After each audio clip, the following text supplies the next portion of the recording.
আসসালামু আলাইকুম ওয়া রাহমাতুল্লাহ।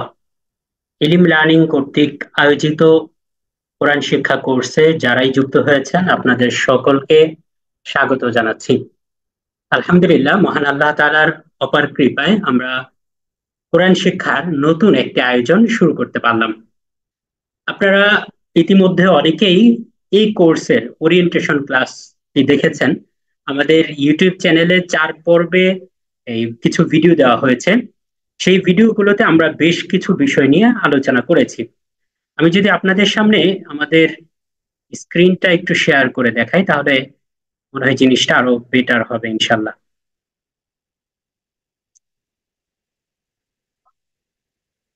আচ্ছা, তো আমি দেখতে পাচ্ছি যে আলহামদুলিল্লাহ আমরা এখানে একটি পিডিএফ আমরা ওপেন দেখতে পাচ্ছি। তো আমরা ইতিপূর্বের ক্লাসগুলোতে, যেহেতু এটা আজকের আমাদের নিয়মতান্ত্রিক বলা যায় প্রথম ক্লাস, আপনাদের যদি কোনো প্রশ্ন থাকে বা কোনো কথা থাকে তাহলে ইনশাআল্লাহ তাআলা অবশ্যই চ্যাট বক্সে জানাবেন। আর সেই চ্যাট বক্সের আমরা উত্তর দেওয়ার চেষ্টা করব। আর ক্লাসের সময় যেহেতু আমাদের এইখানে আমরা মিউটেড অবস্থায় রাখবো সবাইকে, তাহলে আমাদের ক্লাস করতে এবং আমাদের যে কোনো টপিক কভার করতে অনেক বেশি সহজ হবে ইনশাআল্লাহ তাআলা। তো আমরা প্রথম যে ক্লাসগুলো অর্থাৎ ওরিয়েন্টেশন ক্লাস এবং ক্লাস 1, প্রথম ক্লাস, এই দুইটা ক্লাস আমরা 4টা পর্বে শেষ করেছিলাম। সেই ক্লাসগুলোতে আমরা বেশ কিছু বিষয় নিয়ে আলোচনা করেছি। আমি যদি পূর্বের ক্লাসগুলোর স্লাইডগুলো দেখাই, যেখানে আমরা অনেকগুলো বিষয়কে কভার করেছি আলহামদুলিল্লাহ। যেমন কোরআন শেখার, কেন আমরা কোরআন শিখতে পারি না, কোন কোন কারণগুলোতে, কোন কোন সমস্যার কারণে আমরা আসলে কোরআনটা শিখতে পারি না, এই বিষয়গুলো নিয়ে সেখানে আলোচনা করা হয়েছে। এছাড়া আলোচনা করা হয়েছে যে আমরা কোরআন তেলাওয়াত যদি আমরা না করি তাহলে এই কোরআন তেলাওয়াত না করার ক্ষতি কি, কোরআন তেলাওয়াত শুরু করার পূর্ব প্রস্তুতি কেমন হতে পারে, আল কোরআনুল হাকিম তেলাওয়াত করার আদব কি, তারপরে হচ্ছে যে আল কোরআনুল করিম তেলাওয়াত শেষে করণীয় কি, ইত্যাদি বিষয়গুলো আমরা সেখানে জেনেছি। সহজ কথা হচ্ছে আমরা এখানে একটা সামারি দেখতে পাচ্ছি যে আমরা এ পর্যন্ত আমরা বেশ কিছু বিষয় সেই গত 2টা ক্লাস আমরা দেখেছি। আপনারা এই ক্লাসে যারা উপস্থিত আছেন, যারা এই পিছনের ক্লাসগুলো করতে পারেননি, আপনারা প্রত্যেকেই ইউটিউব থেকে আপনারা সেই পিছনের ক্লাসগুলো করে নেবেন ইনশাল্লাহ। আর যারাই আমরা মিটিং এ জয়েন করব আমরা প্রত্যেকেই মিউট অবস্থায় থাকবো, এতে আমাদের জন্য সহজ হবে ইনশাল্লাহ তারা। তো এ পর্যন্ত আমরা বেশ কিছু বিষয় পূর্বের 2টা ক্লাসে আমরা জেনেছিলাম। ওরিয়েন্টেশন ক্লাস পার্ট 1, পার্ট 2 এবং ক্লাস 1, পার্ট 1 এবং পার্ট 2, এই 4টা অংশে ইউটিউবে ভিডিও অ্যাভেলেবেল আছে। আজকের ক্লাসের পরে আমি গ্রুপেও দিয়ে দিব, বা ইতিপূর্বে দেওয়া হয়েছে, আপনারা সেই ক্লাসগুলো দেখে নেবেন ইনশাল্লাহ। আমরা অনেকগুলো বিষয় জেনেছি। 1 নাম্বার হচ্ছে কোরআন তেলাওয়াত সহজ নাকি কঠিন, এটা আমরা জেনেছি। কেন আমরা কোরআন শিখতে পারি না, এই বিষয়টাও জেনেছি। আল কোরআনুল করিম শেখার সঠিক মাইন্ডসেট কি, এ বিষয়ে নিয়েও ডিটেলস আলোচনা হয়েছে। এছাড়াও কোরআন তেলাওয়াত শেখা শুরু করার পূর্বে কি পড়া উচিত, কি দোয়া দরুদ পড়া উচিত, সেটাও আমরা জেনেছি। এবং আমরা জেনেছি যে আল কোরআনুল করিম তেলাওয়াত করার গুরুত্ব কি এবং ফজিলত কি। জেনেছি আমরা আল কোরআনুল করিম তেলাওয়াত না করার ক্ষতি কি, এবং কোরআন তেলাওয়াত শুরু করার পূর্ব প্রস্তুতি, আল কোরআনুল করিম তেলাওয়াত করার আদব এবং কোরআন তেলাওয়াত শেষে করণীয়। এই বেশ কিছু বিষয় আমরা ইতিপূর্বের ক্লাসগুলোতে জেনেছি আলহামদুলিল্লাহ। তো আজকে হচ্ছে আমরা নতুন একটি ক্লাসে আমরা জয়েন করব, নতুন একটি ক্লাস করব ইনশাআল্লাহ তাআলা। আজকে হচ্ছে আমাদের ক্লাস 2। তো ক্লাস 2টা আমরা শুরু করতে যাচ্ছি। যদি আপনাদের এই অনেকে এখনো জয়েন করছে, তারপরেও যেহেতু সবার সময়ের মূল্য অনেক, এই জন্য আমরা আর কারোর জন্য বিলম্ব করছি না, ইনশাআল্লাহ তাআলা আমরা দ্রুতই ক্লাসটা শুরু করে দিব। তো আলহামদুলিল্লাহ, আজকের এই ক্লাস থেকে ইতিপূর্বে আমাদের কিছু ভূমিকা ছিল। আজকের এই ক্লাস থেকে আমরা মূলত এই আধুনিক পদ্ধতিতে কোরআন শিখির যে প্র্যাকটিক্যাল ক্লাস, এই ক্লাসটা শুরু করব ইনশাআল্লাহ তাআলা।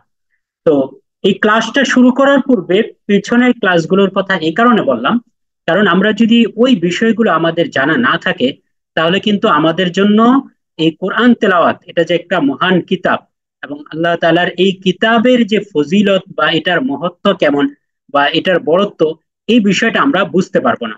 তো এই জন্য মূলত ওই পিছনের ক্লাসগুলো করার কথা বলা হয়েছে।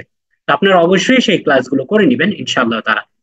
তো আজকে আমরা দ্বিতীয় ক্লাসে আছি এলিম লার্নিং এর পক্ষ থেকে। তো এই দ্বিতীয় ক্লাসে আমরা যে বিষয়টা জানবো, দেখুন আমরা এখানে আল কোরআনুল করিম শিখতে এসেছি। আর কোরআন শেখার জন্য আমাদের যেই বিষয়টা প্রয়োজন, সর্বপ্রথম আমাদের জানতে হবে যে কোরআনটা এটা কোন ভাষায় লেখা হয়েছে। প্রথমে আমরা সবাই জানি যে আল কোরআন হচ্ছে আরবি ভাষায়। তার মানে আল কোরআনকে যদি আমি পড়তে চাই তাহলে আমাকে আরবি ভাষা পড়াটা শিখতে হবে, আরবি ভাষা পড়াটা জানতে হবে। যদি আমি আরবি ভাষা পড়াটা জানতে পারি তাহলেই আমি কেবলমাত্র আল কোরআনুল কারীম পড়তে পারবো ইনশাআল্লাহ তাআলা।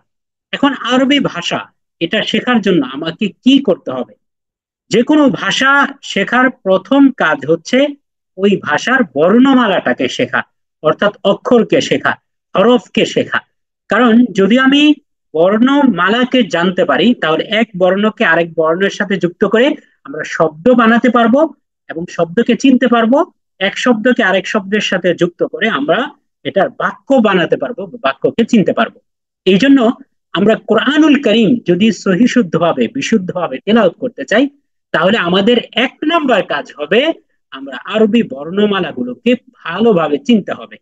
এখানে সবচেয়ে বড় ভুল আমরা যে জিনিসটা করি, আমরা অনেকেই এখানে আছি যে যারা ছোটবেলা থেকেই আমরা কোরআন শিখেছিলাম, বক্তব্য আমরা পড়েছি কিংবা কোনো উস্তাদের কাছে আমরা পড়েছি, অতঃপর আমরা কর্মব্যস্ততায় কিংবা নানাবিধ কারণে আমরা দেখা যায় যে নিয়মতান্ত্রিক ভাবে আমরা চর্চা করতে পারিনি, কোরআনটা ভুলে গিয়েছি। এরপর আমরা যখন পড়তে চাই আমরা আটকে আটকে যাই, অথবা আমাদের হরফের সঠিক উচ্চারণটা মনে থাকে না, অথবা এক হরফ পড়তে গিয়ে আমরা অন্য হরফ পড়ে ফেলি, কিংবা আমাদের কাছে পড়াটাকে কঠিন মনে হয়। এই সব কিছুর মূলে একটা সমস্যা, আর সেই সমস্যাটা হচ্ছে আমরা হরফের পরিচয়টা সঠিকভাবে আমরা বুঝতে পারি না। দেখুন, আমাদের মধ্যে একটা টেন্ডেন্সি কাজ করে যে হরফের কিছু পরিচয় শিখে ফেলার পরে আমরা তড়িৎ গতিতে, খুব দ্রুত গতিতে আমরা এই কোরআন শরীফটা পড়তে শুরু করে দিই। অর্থাৎ আমরা মনে করি যে হরফ তো কিছুটা শিখে ফেললাম, আমি তো বুঝে ফেলেছি, এখন আমি কোরআন শরীফ পড়তে চাই।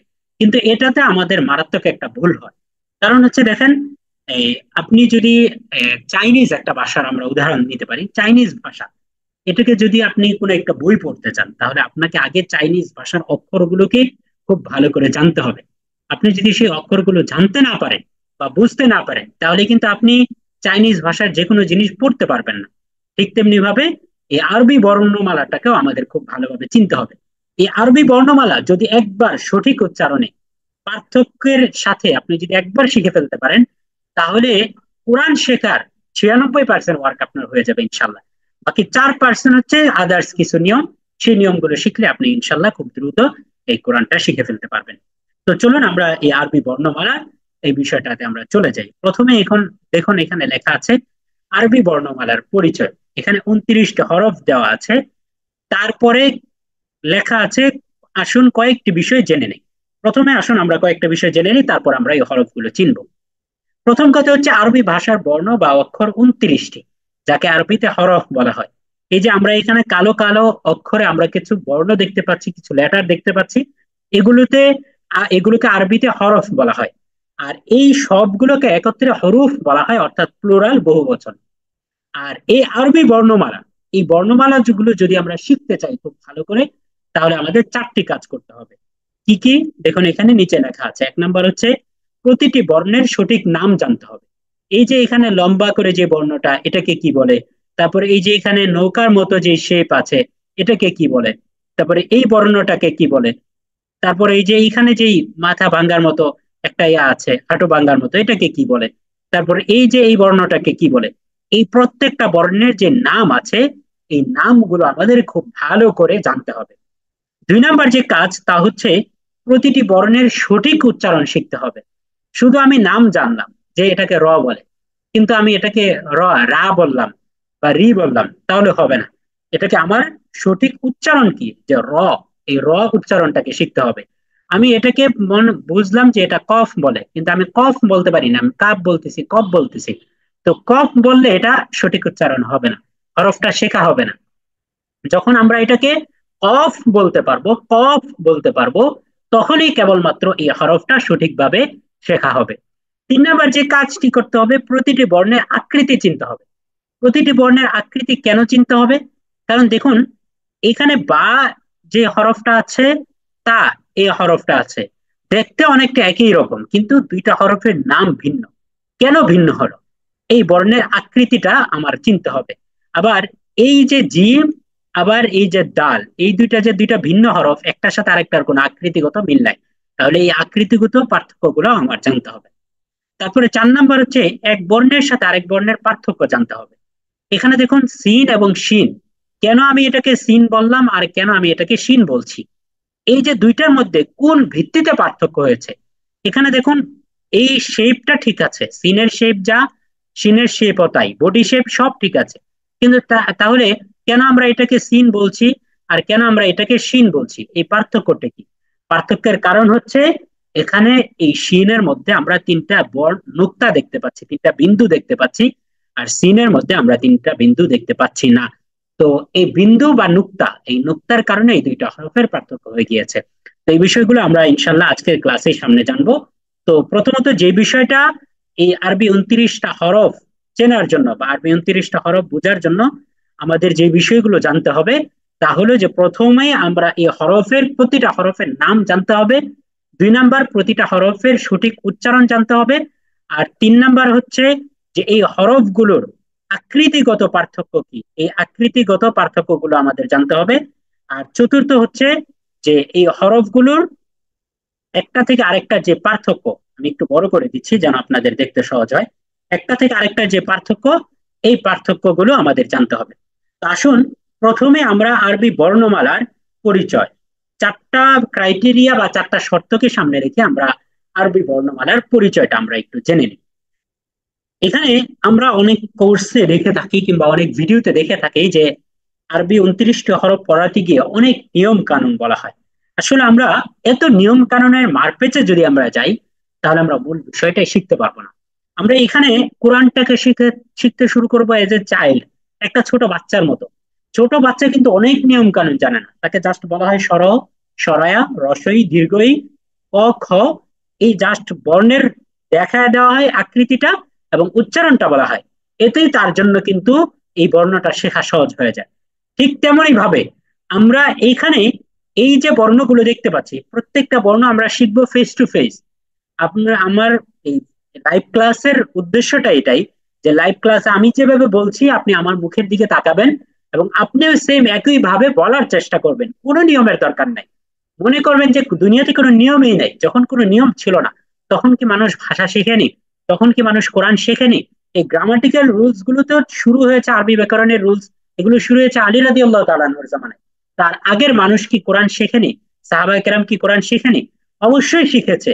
সাহাবায়ে কেরাম সর্বপ্রথম যেই মাদ্রাসা দারুল আরকাম, যে আসহাবু সুফা যারা ছিলেন 70 জন সাহাবায়ে কেরাম, এই আসহাবু সুফাতে আনাস রাদিয়াল্লাহু তাআলা আনহু থেকে শুরু করে আবু হুরায়রা রাদিয়াল্লাহু তাআলা আনহু, আরো অনেক সাহাবায়ে কেরাম যারা আসহাবুস সুফফার মধ্যে ছিলেন, তারা আল্লাহ রাসূলের সেই দারুল আরকাম, আল্লাহ রাসূলের মসজিদে সবসময় পড়ে থাকতেন।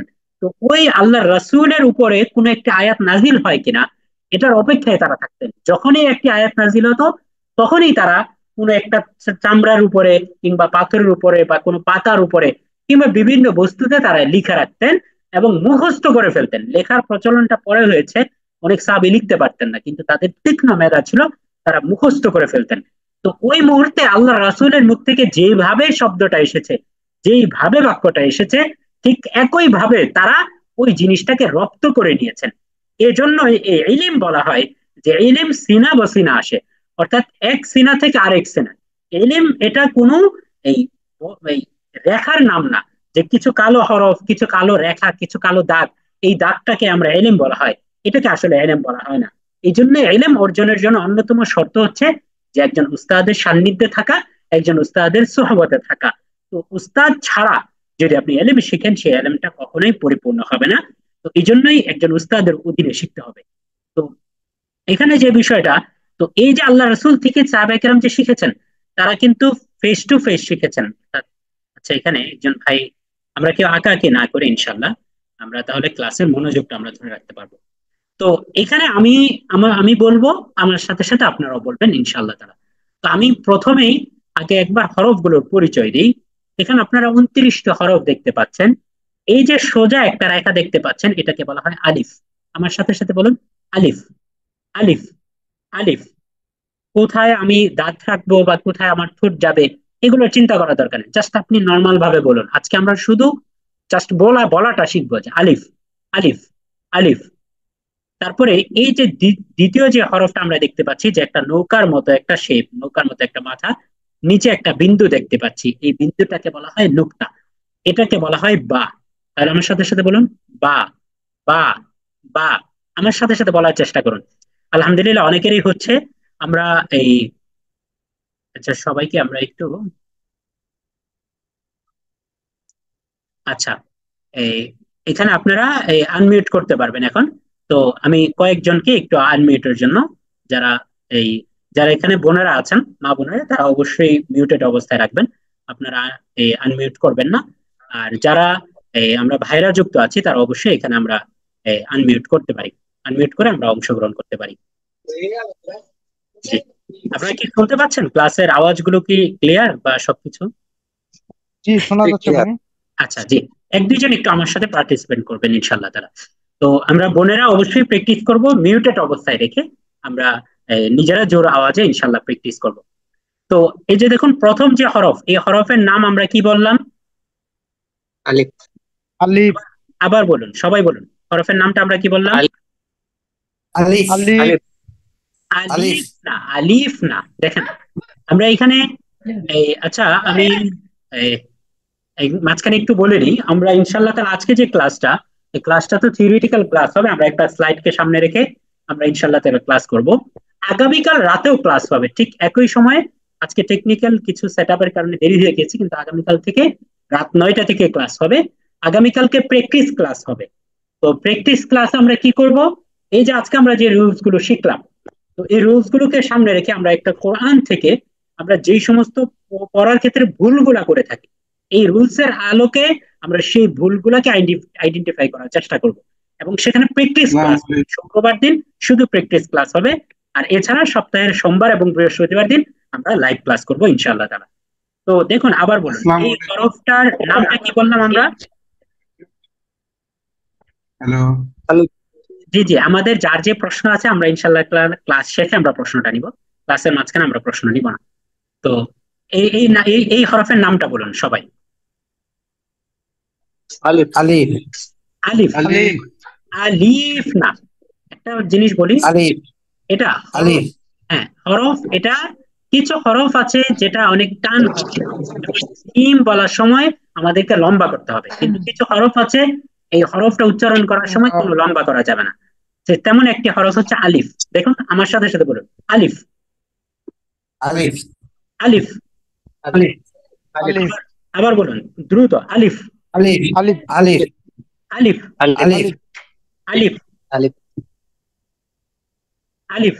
হ্যাঁ, বলুন, আলিফ। আলিফ। আলিফ।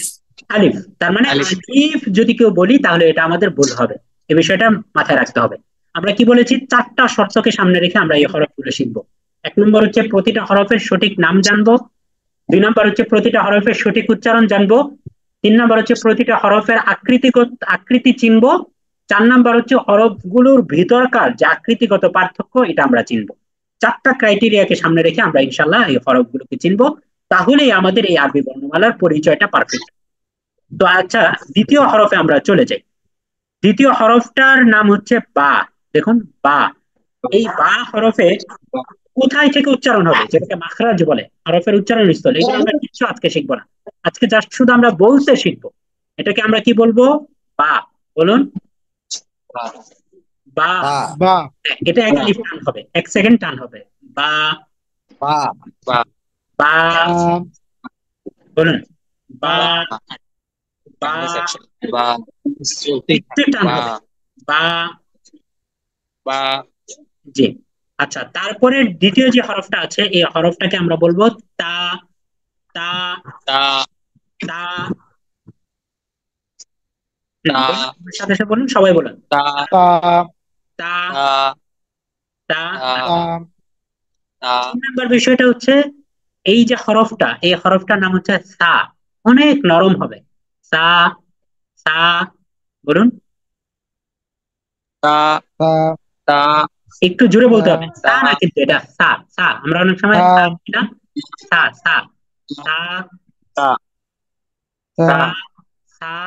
এই জিহ্বার আগাটা, এই প্রথম উপরের দাঁতের এই আগাটা লাগবে হচ্ছে জিহ্বার উপরের দিকে, জিহ্বার আগার সাথে। সা, তা, সা, তা, তা, তা, সা। তা, হ্যাঁ, একটু জোরে জোরে বলতে হবে। তা, দেখেন, জোরে জোরে বলতে অবশ্যই তা, হবে ইনশাল্লাহ। হ্যাঁ বলুন। তা, সা। তা, আজকে যদি কারো না হয়, তা, ঘাবড়ানোর কিছু নাই। আজকে ইনশাল্লাহ তা, আমাদের ফার্স্ট ক্লাস। আমরা ইনশাল্লাহ প্রতিনিয়ত প্র্যাকটিস করবো। তো আজকে না হলেও কোনো সমস্যা নেই, তারপরেও বলার চেষ্টা করতে হবে আমাদের। তারপরে যে হরফটা আছে, এই হরফ হচ্ছে জিম। আমার সাথে সাথে বলুন, জিম। Gym, gym, gym. আমরা বডিটাকে আমরা জিম, একটা ভালো শেপে আনার জন্য আমরা জিমে ভর্তি হই না? ওই যে জিম, এই জিম, বর্গীয় জ, জিম। জিম, জিম বললে হবে না, এই যে কে যেন জিম জিম, বলেছেন। জি না, জি জি, জ, জামালপুর, জাম। তো এই বর্গীয় জ, জয়ের উচ্চারণ জিম, হবে gym. Gym, gym, gym, gym. Gym, হ্যাঁ বলেন, জিম। জিম, জিম, আচ্ছা, মাশাআল্লাহ। তারপরে দেখুন, এখানে পরে যে হরফটা আছে, এই হরফটার নাম হচ্ছে হা। হা, হা। বলুন, হা। হা, হা, হা না, হা না, এটা একটু গলার ভিতর থেকে, এই যে এখানে, এই যে এখানে যে ইয়াটা আছে, এই জায়গাটা একটু আঙ্গুল রাখুন, একটা আঙ্গুল দিন। দেখুন যে এই জায়গাটা থেকে আওয়াজটা বের হয় কিনা। হা, গলার মাঝখান থেকে হা। হা, হা, হা। হা, হা, হ্যাঁ, হা, এই তো মাশাআল্লাহ হচ্ছে। হ্যাঁ, জি জি, আবার আরেকটু জোরে বলুন। হা, হা, হা, হা। হা, হ্যাঁ বলুন, হা, হা, হা। হা, হ্যাঁ দেখুন, একটু মাঝখানে আমরা প্রত্যেকটা জিনিসের আমরা পার্থক্য দেখবো। যখন, যেমন আমি জাস্ট একটা জিনিস উদাহরণ দিয়ে দেখাই, এটা আমাদের নেক্সট ক্লাসগুলোতে আমাদের আসবে। যেমন এই যে দেখেন, এটাকেও হা বলা হয়, আবার এটাকেও হা। এখন বাংলা উচ্চারণে কিন্তু দুইটাকেই এই হয়াকার হা লেখা হয়। এই জন্য এই বাংলা উচ্চারণ দেখে কোরআন পড়া জায়েজ নেই। বাংলা উচ্চারণ দেখে কোরআন পড়লে কখনোই শুদ্ধ হয় না। কারণ দেখুন, বাংলা উচ্চারণে আমি এই আরবি দুইটা বর্ণ, এই একটা লেটার, এই একটা লেটার, দুইটা লেটারের উচ্চারণ দেখবো হয়াকার হা। এখন আপনি এটার কিভাবে পার্থক্য বুঝবেন? অথচ আরবিতে এই অক্ষরটাকে বলা হয় হা, হা, আর এই অক্ষরটাকে বলা হয় হা, হা। দুইটা শব্দ পুরা অর্থ চেঞ্জ হয়ে যাবে। একটা শব্দের উচ্চারণের কারণে, অক্ষরের উচ্চারণের কারণে শব্দ চেঞ্জ হয়ে যাবে, শব্দ চেঞ্জ হওয়ার কারণে অর্থ চেঞ্জ হয়ে যাবে। নামাজে পড়লে নামাজ নষ্ট হয়ে যাবে, সাধারণভাবে পড়লে লাহনে জলির কারণে মারাত্মক কবিরা গুনাহ হবে। যেমন আমি জাস্ট একটা আমাদের পরিচিত উদাহরণ দিয়ে বুঝাই। ধরুন, এই হা এর মতোই আরেকটা উদাহরণ আমরা নেই, তাহলে আমাদের সবার জন্য বুঝতে সহজ হবে। এই যে এখানে দুইটা হরফ আছে, এই হরফ দুইটাকে, এটাকে বলা হয় কফ। এটাকে কি বলা হয়? কফ, কফ। বলুন, কফ। কফ, কফ, কফ। কফ, হ্যাঁ, কফ। এই যে ক, এর নিচে আমরা একটা ব কফ, দিব, তারপর আমরা একটা ফ দিব, কফ। কফ, হ্যাঁ, তারপরের হরফটা হচ্ছে কাফ। তারপরের হরফটা কি? কাফ। হ্যাঁ, কাপ, হ্যাঁ, পার্থক্যটা দেখেন একটু। প্রথম এই হরফটা উচ্চারণ করার সময় আমি কি বললাম? ক, ক, ক, ক, কফ বললাম। আর কফ, কফ কফ, বললাম, মোটা হরফ, উচ্চারণটা মোটা হইলো কফ। আর পরের হরফটা উচ্চারণের সময় আমি বললাম কাফ, একটু পাতলা। কাফ, কিন্তু দেখেন, এই দুইটাকেই যদি আমি লিখতে চাই, তাহলে এটার উপরেও যদি আমি জবর দিই, এটার উপরেও জবর দিই, তাহলে এটাকে ক, কফ জবর ক, কাফ জবর কা। কিন্তু এই দুইটাকে যদি আমি বাংলায় লিখতে চাই, তাহলে কিন্তু আমি কয়াকার কা লিখবো। বুঝতে পেরেছেন? কয়াকার কা লিখবো। কিংবা বড় জোর আমি এখানে একটা নিচে ব দিতে পারি, কিন্তু এতটুকু দিয়ে আমি কিন্তু হরফের সঠিক উচ্চারণটা শিখতে পারবো না। এতে সমস্যাটা কি হবে? আমরা সূরা ইখলাস তো সবাই পারি, কুল হুয়াল্লাহু আহাদ, এই সূরা আমরা সবাই পারি না নামাজের জন্য? বা অধিকাংশই আমরা পারি, ঠিক না? এখানে কে কে আছেন যে সূরা এই ইখলাস পারেন না, কুল হুয়াল্লাহু আহাদ সূরা পারেন না? কে কে আছেন? আমরা সবাই পারি না এটা? আলহামদুলিল্লাহ, সবাই পারি। জি জি, আলহামদুলিল্লাহ আমরা পারি। তো দেখেন, এই সূরার একটা প্রথম আয়াতটা নিয়ে এই উদাহরণটা দেওয়া যায়। প্রথম শব্দটা হচ্ছে কুল। এই সূরার প্রথম শব্দটা হচ্ছে কুল। কুল মানে হে নবী আপনি বলুন। ক্বালা ইয়াকুলু থেকে কুল, কুল মানে হচ্ছে বলা, অর্থাৎ আল্লাহ রাসূল সাল্লাল্লাহু আলাইহি সাল্লামকে আল্লাহ তাআলা বলছেন যে হে মুহাম্মদ, ইয়া মুহাম্মদ কুল, হে মুহাম্মদ আপনি বলুন সাল্লাল্লাহু আলাইহি সাল্লাম। তো এই যে কুল, কুল হুয়াল্লাহু আহাদ, কিন্তু এখন এই কফের উচ্চারণ যদি আপনি সঠিক না করতে পারেন, আপনি যদি এটাকে কুল হুয়াল্লাহু আহাদ পড়েন তাহলে কি দাঁড়াবে? দেখুন, কুল হুয়াল্লাহু আহাদ, এই আয়াতের অর্থ হচ্ছে কুল, হে নবী আপনি বলুন, হুয়াল্লাহু আহাদ তিনি আল্লাহ একক। কিন্তু যদি আমি এটাকে কুল পড়ি তাহলে অর্থ হয় কুল, হে নবী আপনি খান, হুয়াল্লাহু আহাদ তিনি আল্লাহ একককে, অর্থাৎ তিনি এক আল্লাহকে আপনি খেয়ে ফেলুন, নাউজুবিল্লাহ। তার মানে দেখেন, শুধুমাত্র উচ্চারণের পার্থক্য, কুল এবং কুল, এই উচ্চারণের পার্থক্যের কারণে অর্থ চেঞ্জ। কারণ কুল, এটার মূল ভার্ব হচ্ছে কলা ইয়াকুলু আল কৌলু, যার অর্থ হচ্ছে বলা। আর কুল, এই শব্দের মূল ভার্ব হচ্ছে বা রুট ভার্ব হচ্ছে আল আকলু, অর্থ খাওয়া। তাহলে কুল বললে অর্থ হয়ে যায় বলা, আর কুল বললে অর্থ হয়ে যায় খাওয়া। তার মানে আমি কুল হুয়াল্লাহু আহাদ বললে অর্থ হবে হে নবী বলুন তিনি আল্লাহ এক। আর যদি আমি কুল হুয়াল্লাহু আহাদ বলি নাউজুবিল্লাহ, তাহলে অর্থ হয়ে যাবে যে আপনি, হে নবী আপনি খান সে আল্লাহ এককে, অর্থাৎ সেই একক আল্লাহকে আপনি খেয়ে ফেলুন, নাউজুবিল্লাহ। তো এই অর্থটাই চেঞ্জ হয়ে যাবে। তো এই উচ্চারণের ভুলের কারণে যদি আপনি এটাকে নামাজে পড়েন তাহলে কিন্তু আপনার নামাজ নষ্ট হয়ে যাবে। কারণ নামাজের অন্যতম প্রধান শর্ত হচ্ছে কেরাত বিশুদ্ধ হওয়া। কেরাত এটা নামাজের একটা রোকন। তো এই জন্য যদি আপনি এই ভুল কেরাত নামাজে পড়েন তাহলে নামাজ নষ্ট হয়ে যাবে। তার মানে যদি আপনার এই কেরাত অশুদ্ধ থেকে থাকে, আপনি এতদিন পর্যন্ত সারা জীবনে, কারো বয়স এখানে 20 বছর, কারো 25 বছর, 30 বছর, 40 বছর, কিংবা 50 বছরও থাকতে পারে। তার মানে এত জীবন পর্যন্ত আপনি যতগুলা নামাজ পড়েছেন, যদি আপনার এই আরবি হরফের উচ্চারণ সঠিক না থাকে, কোরআন যদি আপনি বিশুদ্ধ করে না পড়তে পারেন, তাহলে কিন্তু আপনার নামাজগুলো হয়নি।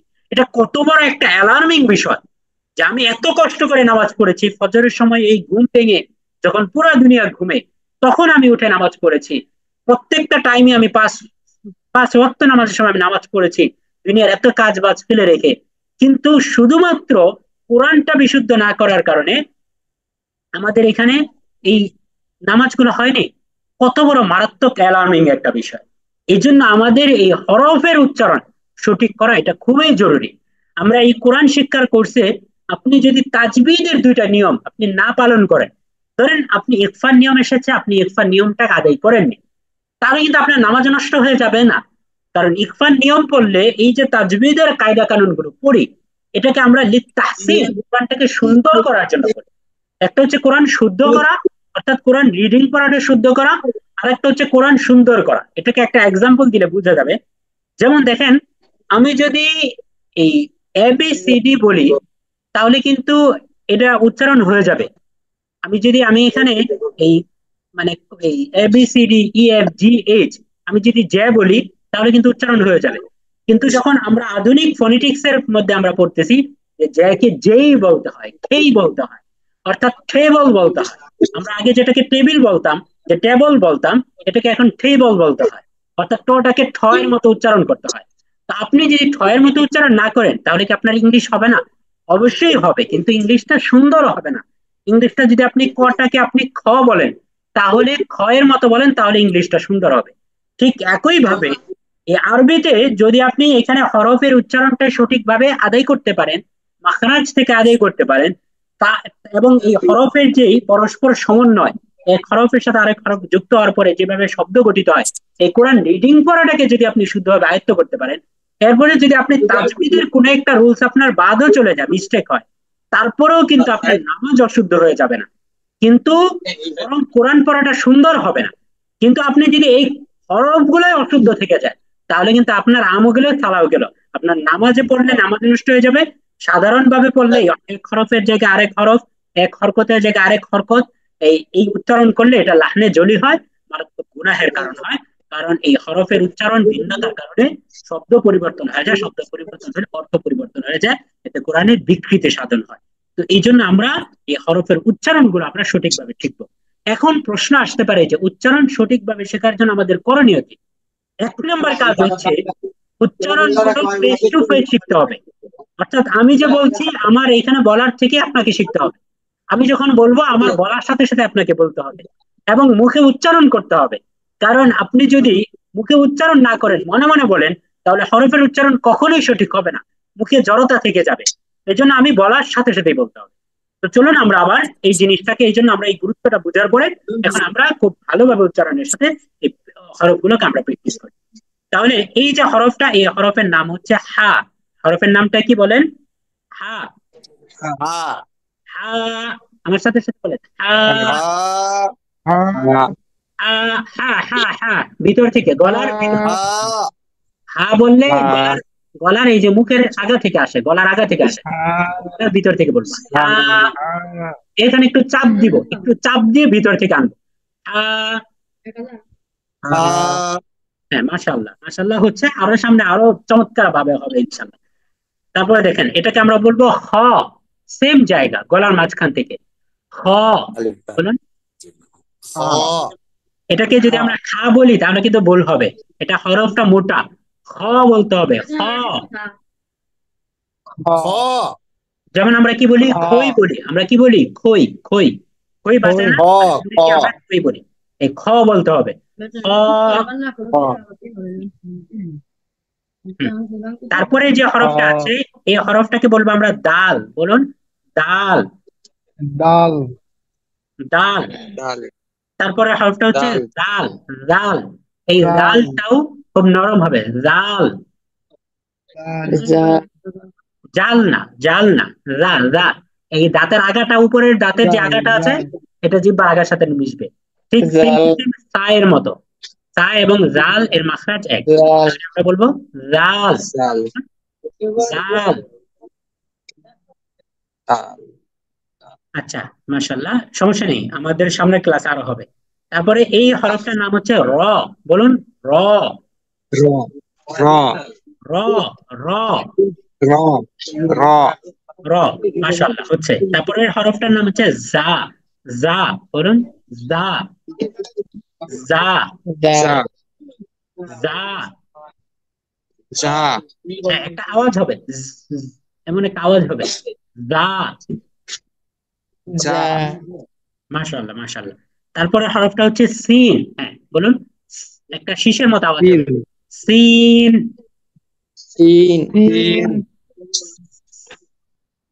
এমন একটা শীষের মতো আওয়াজ হবে, তিন সিন। শি হ্যাঁ, তিন শি সিন না, সিন। তিন হ্যাঁ, তারপরে হরফটা হচ্ছে শিন। শিন, এটা একটু মোটা হবে, শিন। শিন শিন। সিন মাশাআল্লাহ। হ্যাঁ, তারপরে হরফটা হচ্ছে সদ। এই হরফটার নাম হচ্ছে কি, সদ। সদ সাদ সদ। হ্যাঁ, মাশাআল্লাহ। তারপরে হরফটা হচ্ছে দদ। সাদ বলুন, দদ। দাদ দদ, আচ্ছা মাশাআল্লাহ। তারপরে হরফটা হচ্ছে ত। ত। ত, এই জিহ্বার আগাটা উপরে বাড়ির সাথে যায় মিলবে, ত। বলুন, ত। ত আজকে আমরা মাখরাজ ত এত বেশি গুরুত্ব দিচ্ছি না, তাহলে আপনারা অনেক প্রথম দিকে ভয় ঢুকে যাবে। একদম সিম্পল ভাবে আমি যেভাবে বলি, জাস্ট আমার মুখের দিকে তাকিয়ে আপনি একই ভাবে বলার চেষ্টা করুন, হোক বা না হোক, সামনের ক্লাসগুলোতে অবশ্যই হবে ইনশাল্লাহ। তো এটাকে আমরা বলবো ত। আমরা কি বলবো, ত। আচ্ছা, এটাকে আমরা বলবো জ। এটাকে কি বলবো, জ। জ, কি বলবো এটাকে, জ। হ্যাঁ, তারপরে হরফটা হচ্ছে আইন। এই হরফটার নাম হচ্ছে কি, আইন। আইন আইন, একটু গলার আইন ভিতরে, একটু গলার ভিতরে। আইন হ্যাঁ, আইন। আইন, আইন এই আইনের মাখরাজ হচ্ছে গলার মধ্যখান থেকে, আইন এবং আ একই জায়গা থেকে, বুঝতে পেরেছেন? তো আইন, হ্যাঁ বলুন, আইন। আইন আইন মাশাআল্লাহ মাশাআল্লাহ। তারপরে হরফটা হচ্ছে গইন।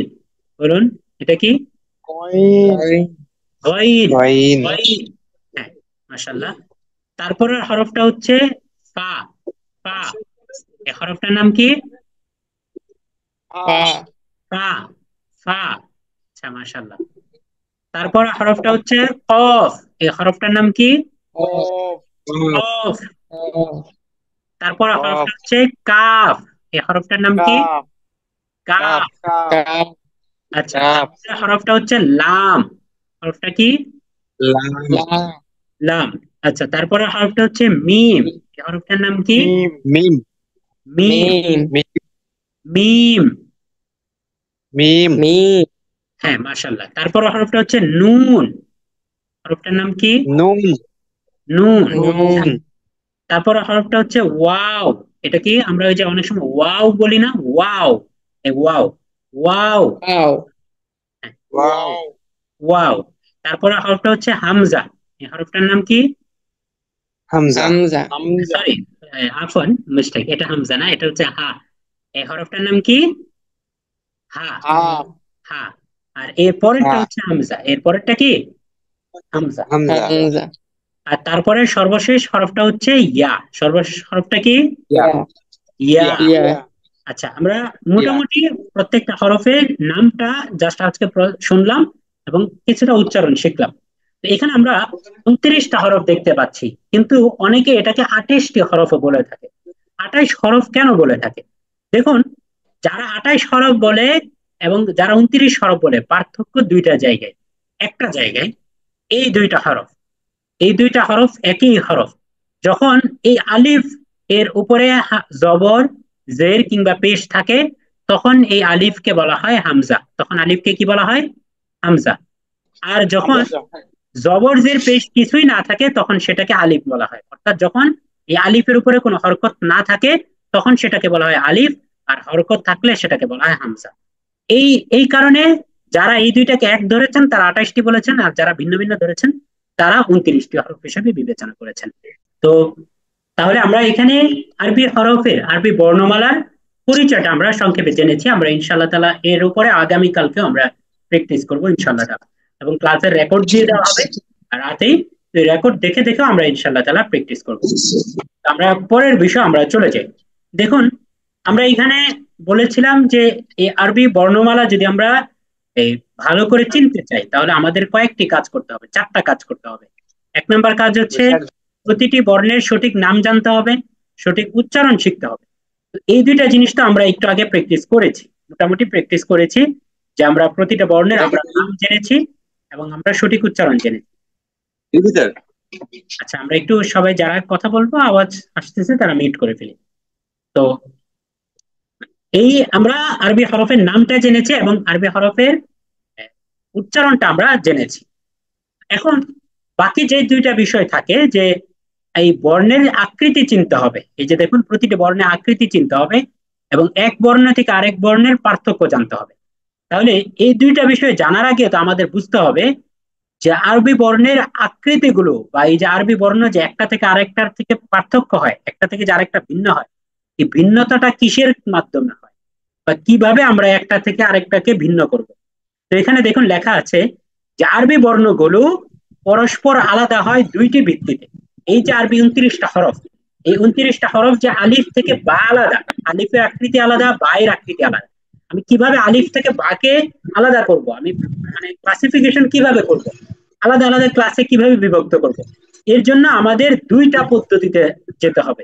1 নম্বর হচ্ছে আকৃতিগত এবং রূপের দিক থেকে পার্থক্য। যেমন এই যে এখানে দেখুন নিচে, এই যে এখানে একটা ছকে দেওয়া আছে, দেখুন এখানে আলিফ, মিম, ত, জ, 4টা হরফ রাখা আছে এখানে। দেখুন আলিফ থেকে মিম টোটালি আলাদা। আলিফের বডি শেপ একরকম, দেখতে একরকম, মিমকে দেখতে আরেক রকম। আবার ত এবং জ, এই দুইটাকে আবার একরকম দেখা যায়। তো এখন ত এবং জ কে পার্থক্য আমরা কিভাবে করব? এই দ্বিতীয় ক্রাইটেরিয়া অনুযায়ী করব, যে একই আকৃতির কিন্তু নুক্তার বিবেচনায় পার্থক্য। এই জিনিসটাকে আমরা আরেকটু ভালো করে আমরা যদি বুঝতে চাই, তাহলে আমরা উপরের আরবি 29টা হরফে আমরা চলে যাই। একটু দেখুন, আমরা উপরের হরফ গুলোতে চলে যাই, তাহলে আমরা আরেকটু ভালো করে বুঝতে পারবো। দেখুন এখানে এই আলিফ থেকে বাকে যদি আমি আলাদা করতে চাই, যে আলিফ একটা হরফ, বা একটা হরফ, দুইটাকে আমি আলাদা আলাদা, এটা আমি দেখেই চিনতে পারতেছি। কেন? আলিফের আকৃতি একরকম, বায়ের আকৃতি একরকম, আবার বায়ের আকৃতি একরকম, র এর আকৃতি একরকম, আবার সিনের আকৃতি একরকম, আইনের আকৃতি একরকম। তার মানে এই যে হরফগুলো, এই হরফগুলোর পরস্পর পার্থক্য আকৃতির ভিত্তিতে। একটা থেকে আরেকটার আকার আকৃতি একরকম, বডিটাই ফুল আলাদা। তো ওই বডি আলাদা হওয়ার কারণে, যেমন আমরা গরুকে ছাগল থেকে আলাদা করতে পারি, ছাগলকে মহিষ থেকে আলাদা করতে পারি, ঠিক একই ভাবে শুধু আকৃতি দেখে, এই বডি শেপ দেখে আমরা আরবি 29টা হরফকে একটা থেকে আরেকটাতে আলাদা করতে পারি।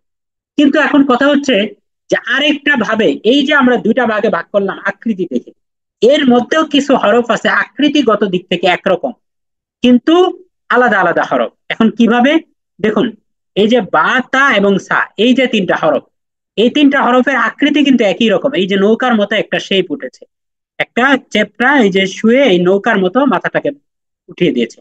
এই যে এখানে এই তিনটার আকৃতি কিন্তু এক, আকৃতি এক থাকার পরও তিনটা আলাদা আলাদা হরফ। কিভাবে আলাদা হলো? আলাদা হলো একটা মাধ্যমে, সেটা হচ্ছে নুক্তা। এই যে হরফের উপরে নিচে এই যে ছোট ছোট আমরা বিন্দু দেখতে পাচ্ছি, এই বিন্দুগুলাকে আরবিতে বলা হয় নুক্তা। বিন্দুগুলাকে আরবিতে কি বলা হয়? নুক্তা।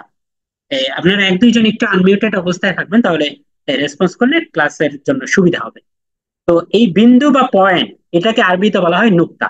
তো এই যে দেখেন, এই যে নুক্তা। শেপটা বা, এর নিচে আছে এক নুক্তা, আবার এই পরের হরফটার উপরে আবার দুইটা নুক্তা চলে গেছে। তার মানে এই নুক্তার কারণে এই দুইটা হরফ বা এবং তা পরস্পর আলাদা হয়ে গেল। এরপরে এই তা এবং সা, দুইটা হরফের মধ্যে উপরে নুক্তা, এতটুকুতে ঠিক আছিল, কিন্তু তা এর মধ্যে নুক্তা দুইটা আর সা এর মধ্যে নুক্তা তিনটা। তার মানে এই যে জি। নুক্তার পার্থক্যের কারণে বা থেকে তা এর মধ্যে পার্থক্য ছিল, বা এর মধ্যে নুক্তা ছিল নিচে, তা এর মধ্যে নুক্তা উপরে। বা এর মধ্যে নুক্তা হচ্ছে একটা, তা এর মধ্যে নুক্তা দুইটা। আবার তা থেকে সা এর মধ্যে পার্থক্য হচ্ছে, তা এর মধ্যে উপরে নুক্তা কিন্তু দুইটা, আর সা এর মধ্যে উপরে নুক্তা কিন্তু তিনটা।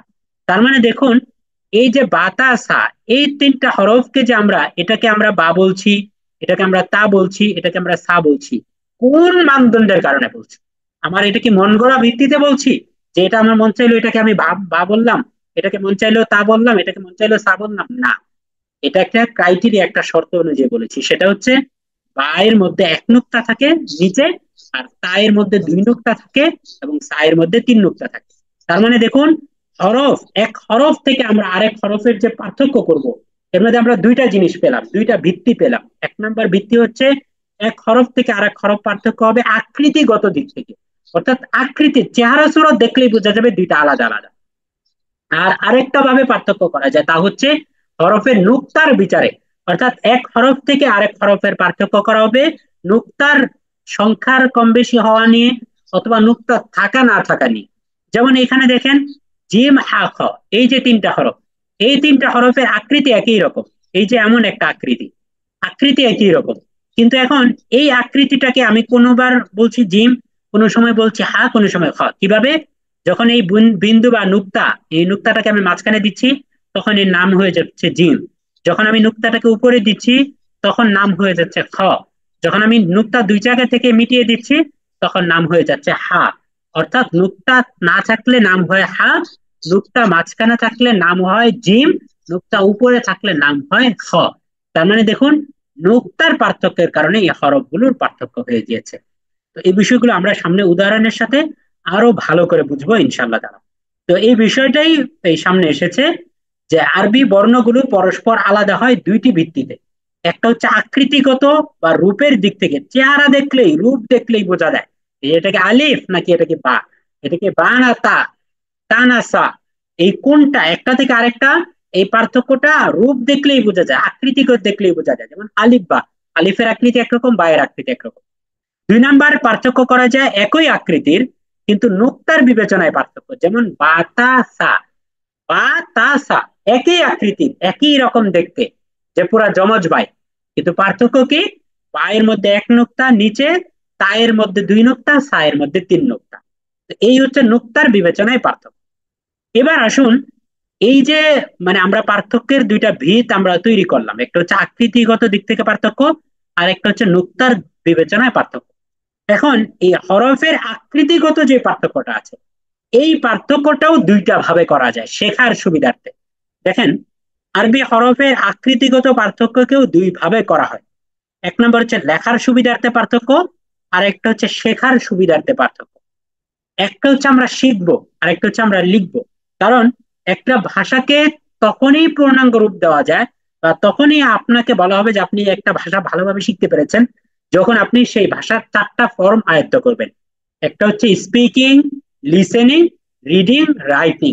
এই যে চারটা ফর্ম যে কোনো ভাষার, যে চারটা স্টাইল আছে, যে আমরা যখন কোনো একটা ভাষা আয়ত্ত আনতে চাই কোনো একটা ভাষাকে, তখন আমাদেরকে ওই ভাষায় বলতে শিখতে হয়, আমাদেরকে ওই ভাষায় শুনতে শিখতে হয়, আমাদেরকে ওই ভাষায় পড়তে শিখতে হয়, এবং আমাদেরকে ওই ভাষায় লিখতে শিখতে হয়। এই চার জিনিসের কম্বিনেশন যখন হবে, এই চার জিনিসের সমন্বয় যখন হবে, তখনই কেবলমাত্র আমরা বলতে পারবো যে আমরা ওই ভাষাটা শিখেছি।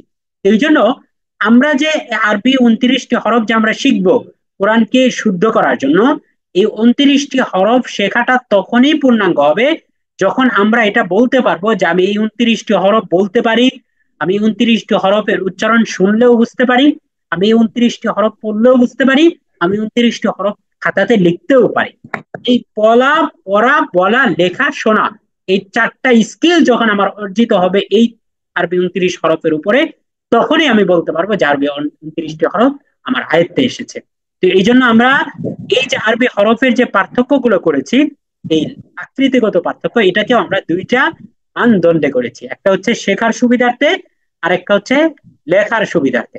তো প্রথম আগে আসুন যে আমরা লেখার সুবিধার্থে আরবি হরফের যে আকৃতিগত পার্থক্য, এটাকে আমরা বোঝার চেষ্টা করি। তো আজকে আমরা এই যদি কারো কাছে কঠিন মনে হয়, তাহলে ইনশাআল্লাহ তাআলা এটা ঘাবড়ানোর কিছু নেই, কারণ আমরা বলতেছি যে এটা আমাদের হচ্ছে এই প্রথম ক্লাস। তো ইনশাআল্লাহ তাআলা এই আগামীকালকেও এই ক্লাসের এই প্র্যাকটিস ক্লাস হবে শুক্রবার দিন। তো ওই ক্লাসেও ইনশাআল্লাহ তাআলা আমরা এই বিষয়গুলো নিয়ে আবার রিভিশন দিব, প্রবলেম সলভিং ক্লাস করব। আপনাদের এই স্লাইডটা পড়তে গিয়ে বা এই ক্লাসটা পড়তে গিয়ে কোনো সমস্যা হয়েছে কিনা এই বিষয়গুলো আপনারা জানাবেন, তারপরে ইনশাআল্লাহ তাআলা এটা আমরা সলভ করার চেষ্টা করব। তো এই জন্য আজকে জাস্ট আমি এই কিছু বিষয়কে ধরিয়ে দিচ্ছি, এবং যেহেতু এটা রেকর্ড হচ্ছে, রেকর্ড দেওয়া হবে ক্লাসটা, তো এই রেকর্ডের মাধ্যমে আপনারা ইনশাআল্লাহ তাআলা এই বিষয়গুলো আয়ত্ত করতে পারবেন। তো দেখুন, সম আকৃতির ভিত্তিতে আরবি হরফ লিখে শেখার জন্য 8 ভাগে ভাগ করা হয়। আরবি অনেকটা আকৃতি দেখতে একই রকম, তো একই রকম যেহেতু, এই জন্য এটাকে লেখার ক্ষেত্রে আমরা পার্থক্য করছি। এই লেখার পার্থক্যের কারণে আমরা এটাকে আমরা শিখতে সহজ হয়। যেমন দেখেন, প্রথম ভাগ আমরা 8টা ভাগে এখানে এখানে ভাগ করছি। প্রথম ভাগে আমরা 4টা হরফ রেখেছি, আলিফ, মিম, ত, র। 4টা ভাগ, বলেন তো চারটা, এই প্রথম ভাগে 4টা হরফ কি কি?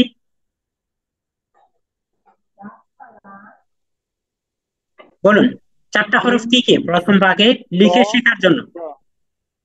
আলিফ, মিম, ত। মাশাআল্লাহ, মাশাআল্লাহ, আরমান হোসেন ভাই বলেছেন, মাবরুক, মাশাআল্লাহ, মাশাআল্লাহ। দেখেন, আলিফ, মিম, ত, জ। এখন দেখেন কি বলা হচ্ছে, আমরা কোন মানদণ্ডকে সামনে রেখেছি? লিখে শিখবো আমরা। লিখে শেখার সুবিধার্থে এই আরবি হরফের আমরা এখানে 8টা ভাগে ভাগ করেছি। দেখুন, আলিফ লিখতে হলে আমাকে কি করতে হয়? একটা লম্বা রেখা টানতে হয়। এই লম্বা রেখাটাকে আমরা, এই লম্বা রেখাটার উপরে যখন আমি একটা মাথা যুক্ত করে দিই, তখনই আমরা এটাকে মিম করি। দেখুন মিম, এই মিমটা লেখার মধ্যেও এই অর্ধেক হরফ কিন্তু আলিফ, দেখতে পেরেছেন? অর্ধেক হরফ। দেখুন মিম, জি। যদি আমরা মিমটাকে লিখতে চাই তাহলে আমরা কিভাবে লিখি? এই যে এইভাবে। দেখুন এই যে এখানে এই হরফটাকে আমরা ভাঙলে এই অর্ধেক হরফ, আর এই এখানে অর্ধেক হরফ, তার মানে এই অর্ধেক হরফ হচ্ছে আলিফ। অর্ধেক হরফ কি? আলিফ। আলিফ। বুঝতে পেরেছেন? এই যে প্রথমে আমি একটা সোজা দাগ দিলাম, এই সোজা দাগটাকে বলা হয় আলিফ। এই সোজা দাগের সাথে যদি আমি একটা মাথা যুক্ত করে দিই, তাহলে এটাকে বলা হবে মিম। এটাকে কি বলা হবে? মিম। মিম। তার মানে দেখেন, লিখে শেখার সুবিধার্থে শিখেছেন আলিফ, কিন্তু শেখা হয়ে গেছে মিম। এবার আসুন, তার মানে আলিফ একটা হরফ আমরা শিখেছি, এই হরফটা আমরা মিমের মধ্যেও পেয়েছি, অর্থাৎ মিমের অর্ধেক হচ্ছে আলিফ। এবার আসুন পরবর্তী 2টা হরফে যাই। পরের 2টা হরফ হচ্ছে ত এবং জ। দেখুন তো, এই ত এর মধ্যেও কি এই লম্বা রেখাটা আছে না, যে রেখাটা আলিফের মধ্যে ছিল? এই যে রেখাটা, এটা ত এর মধ্যে আছে না? জি আছে। জ এর মধ্যে কি আছে? দেখুন তো, আছে। দেখেন, তার মানে একই আলিফ, দেখেন একটা লম্বা রেখা। দেখেন এই একটা হরফ আমরা শিখেছি, এই সেম আকৃতিটা মিমের মধ্যেও আছে, ত এর মধ্যেও আছে, জ এর মধ্যেও আছে। আমরা যারা যাদের এখানে আওয়াজ আসছে আশপাশে, আমরা মিউট করে রাখবো ইনশাআল্লাহ। তো তার মানে দেখেন, একটা হরফ লিখেছি বা একটা হরফ শিখেছি, কিন্তু শেখা হয়ে গেছে 4টা হরফ। কয়টা হরফ শেখা হয়ে গেছে বলেন? 4টা। তার মানে এই যে দেখেন, এই লিখে শেখার কারণে আমি একটা হরফ লেখার কারণে চারটা হরফ লিখতে পারছি। ত লিখতে গেলে আমি এই যে লম্বা রেখাটা টান দিলাম, এর মধ্যে আমি একটা লাইন যুক্ত করে দিলাম, এটা হয়ে গেল ত। আর এটার উপরে আমি একটা নুক্তা দিয়ে দিলাম, এটা হয়ে গেল জ। তার মানে দেখুন, এই একটা আলিফ লেখা শিখেছি, এই আলিফটাকেই আমি আলিফের উপরে একটা মাথা যুক্ত করে দিয়েছি, এটা হয়ে গেছে মিম। আলিফের নিচে একটা প্যাড যুক্ত করে দিয়েছি, হয়ে গেছে ত। এই প্যাডের উপরে একটা নুক্তা দিয়ে দিয়েছি, হয়ে গেল জ। তার মানে একটা হরফ লিখেছি, কিন্তু শেখা হয়ে গেছে চারটা হরফ। তার মানে প্রথম ভাগে আমরা চারটা হরফকে লিখেছি আলিফকে মানদণ্ড হিসেবে রেখে। এই চারটা হরফের হচ্ছে এই আলিফ, মিম, ত, জ। বলুন চারটা হরফ কি কি? আলিফ, মিম, ত, জ। আচ্ছা, আবার বলুন চারটা হরফ কি কি? আলিফ, মিম, ত, জ। মাশাআল্লাহ, চারটা হরফ হচ্ছে আলিফ, মিম, ত, জ। তাহলে আমরা প্রথম ভাগ শেষ করলাম, এবার আসুন দ্বিতীয় ভাগ। আমরা কিন্তু আবার মাথায় রাখতে হবে সবসময় একটা জিনিস, যে আমরা কিন্তু আরবি হরফ লিখে শেখার জন্য 8টা ভাগে ভাগ করছি। লিখে আমরা লিখে শিখবো, একটা হরফ লিখবো, বাকি অনেকগুলো হরফ লেখা শেখা হয়ে যাবে। দেখুন এখানে পরের যে উদাহরণটা, দ্বিতীয় ভাগ, এখানে আমরা 5টা হরফ রেখেছি, বা, তা, সা, ফা এবং কাফ। বলুন আমার সাথে সাথে, বা, তা, সা, ফা, কাফ। বা সা তা কাফ। বা, তা, সা। বলুন বা, তা, সা, বা, তা, সা, বা, তা, সা, ফা, কাফ। বা, তা, সা, ফা, কাফ। বলুন বা, তা, সা, বা, তা, সা, ফা, কাফ। ফা, কাফ। বা, তা, সা, কাফ। ফা, কাফ। হ্যাঁ, এবার আসুন আমরা প্রথম হরফটা নিই আগের মতো, বা হরফ। বা হরফটা যদি আমরা লিখতে চাই তাহলে কি করতে হবে? এই যে দুই দিকে দুইটা মাথা দিয়ে আমরা এখানে নিচে একটা নুক্তা দেব, তাহলে এটা কি হয়ে গেল? বা। কি হয়ে গেল? বা। বা। হ্যাঁ, দুই দিকে দুইটা মাথা, নৌকার মতো, অনেকটা নৌকার মতো। ডিঙ্গি নৌকা চিনেন? ডিঙ্গি নৌকা। জি জি। জি, এখন খুব ডিঙ্গি নৌকা। প্রয়োজন। হ্যাঁ হ্যাঁ, জি জি, সেন্ট মার্টিনে এটা অনেক আছে, ডিঙ্গি নৌকা। এই সেন্ট মার্টিনে যারা এই করেছেন, ট্যুর দিয়েছেন, তারা জানেন যে বড় বড় ডিঙ্গি নৌকা আছে ওইখানে। তো এই যে বা, ডিঙ্গি নৌকার মতো, এই নৌকার মতো আমরা দুই দিকে দুইটা মাথা দিয়েছি, এটাকে আমরা বলছি বা। এর নিচে একটা নুক্তা দিলাম, এটার নাম হয়ে গেল বা। এখন যদি এই নিচের নুক্তাটাকে আমি বাদ দিয়ে উপরে আমি দুইটা নুক্তা যুক্ত করি, তাহলে এর নাম হয়ে যাবে তা।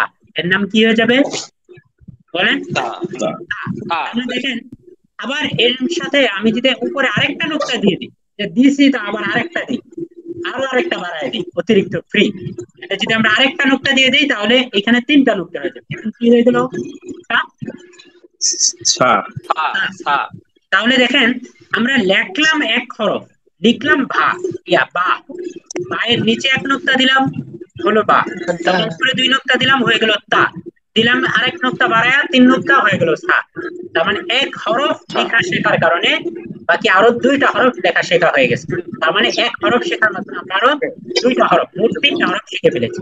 কাহিনী শুধু এখানেই শেষ না, সামনে আরো 2টা হরফ আছে। দেখুন ফা, এই ফা এর মধ্যে একই রকম, এই যে বায়ের শেপটাতে যদি আপনি এখানে একটা মাথা যুক্ত করে দেন, মাথা যুক্ত করে দিয়ে তার উপরে যদি আপনি একটা নুক্তা দিয়ে দেন, তাহলে এটাকে বলা হবে ফা। এটাকে কি বলা হবে? ফা। পা।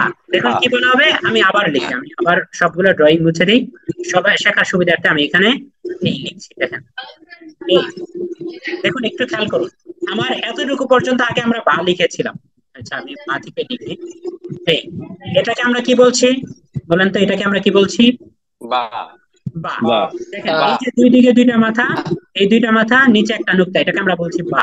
এবার আসুন এই নুক্তাটাকে ক্রস দিয়ে আমরা এখানে একটা মাথা যুক্ত করে দিই, একটা মাথা মাথা। যুক্ত করে দিয়ে উপরে একটা নুক্তা দিয়ে দিলাম, তাহলে এটা কি হয়ে গেল? সা। পা। এটা কি হয়ে গেল? পা। হ্যাঁ, সা।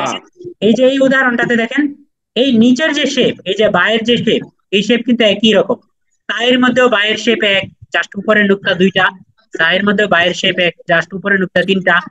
ফায়ের মধ্যেও শেপ এক, জাস্ট উপরে একটা গোল মাথা এবং এক নুক্তা, তাহলে এটাকে বলা হয় ফা। ঠিক একই ভাবে খেয়াল করেন, আমরা প্রথমে একটা হরফ শিখেছি আলিফ, দ্বিতীয়তে একটা হরফ শিখেছি বা। আলিফ শেখার কারণে আমরা 4টা হরফ শেখা হয়েছে মোটমাট, বা শেখার কারণে আমরা মোটমাট 5টা হরফ শেখা হবে। 2টা হরফ শিখে 9টা হরফ শেখা হবে।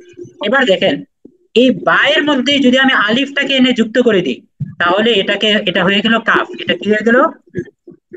কাফ। খেয়াল করেন কাপ এই যে এই হরফটা খেয়াল করেন, কাপ এখানে এই ভাঙ্গাটা খেয়াল করেন, এই নিচের এই বাজ, এই এতটুকু হচ্ছে বা, এতটুকু হচ্ছে কি বা। দেখেন বায়ের মধ্যে এই বাজ বা আছে, বা কাফের মধ্যে এই বাজ আছে, তার মানে নিচের অংশটুকু বা। আর উপরে যে অংশটা এটা আলিফ, দেখেন এটাও আলিফ এটাও আলিফ, দেখতে পেরেছেন আলিফ? মানে আলিফ এবং বা, এই দুইটা মিলে যে হরফটা হয়েছে এটার নাম হচ্ছে কাফ। এটার নাম কি? কাফ। বুঝতে কাপ পেরেছেন? তার মানে দেখেন আমরা বা হরফ লেখা শিখলাম, বা হরফ লেখা শেখার কারণে তাটাও শেখা হয়ে গেল, তাটাও শেখা হয়ে গেল, ফাটাও শেখা হয়ে গেল, কাফটাও শেখা হয়ে গেল। আলিফ শেখার কারণে মিম শেখা হয়ে গেল, ত শেখা হয়ে গেল, দ শেখা হয়ে গেল। তার দশ মানে হরফ শিখলাম আমরা দুইটা, আলিফ এবং বা, কিন্তু হরফ শেখা হয়ে গেল আমাদের 9টা। বুঝতে পেরেছেন? আরবি হরফ, আরবি ভাষা এবং কোরআন শেখা এটা খুবই সহজ, জাস্ট আমরা আমাদের সিস্টেমের কারণে এই জিনিসটা কঠিন হয়ে যায়, বা আমাদের সদিচ্ছার অভাবে, কার সদিচ্ছার অভাবে আমরা এই জিনিসটাকে কঠিন করি। আচ্ছা, তারপরে আমরা নেক্সট আমরা পরের। বেদবি করি কারো এখান থেকে কোনো শব্দ আসে। আচ্ছা, যার থেকে শব্দ আসে আমরা একটু মিউট করে রাখবো ইনশাল্লাহ, আমরা একটু নিজ দায়িত্বে মিউট করে রাখবো। আচ্ছা, তারপর আমরা পরবর্তীতে আমরা চলে যাই, যেহেতু আমাদের এখানে ক্লাসের আরো অনেকগুলো অংশ বাকি রয়ে গেছে। দেখুন, তারপরে তৃতীয় ভাগ, আমরা তৃতীয় ভাগে আসলাম। ক্লাস রেকর্ড দেখলে আপনারা আরো সহজে এই রিভাইজ দিতে পারবেন ইনশাল্লাহ।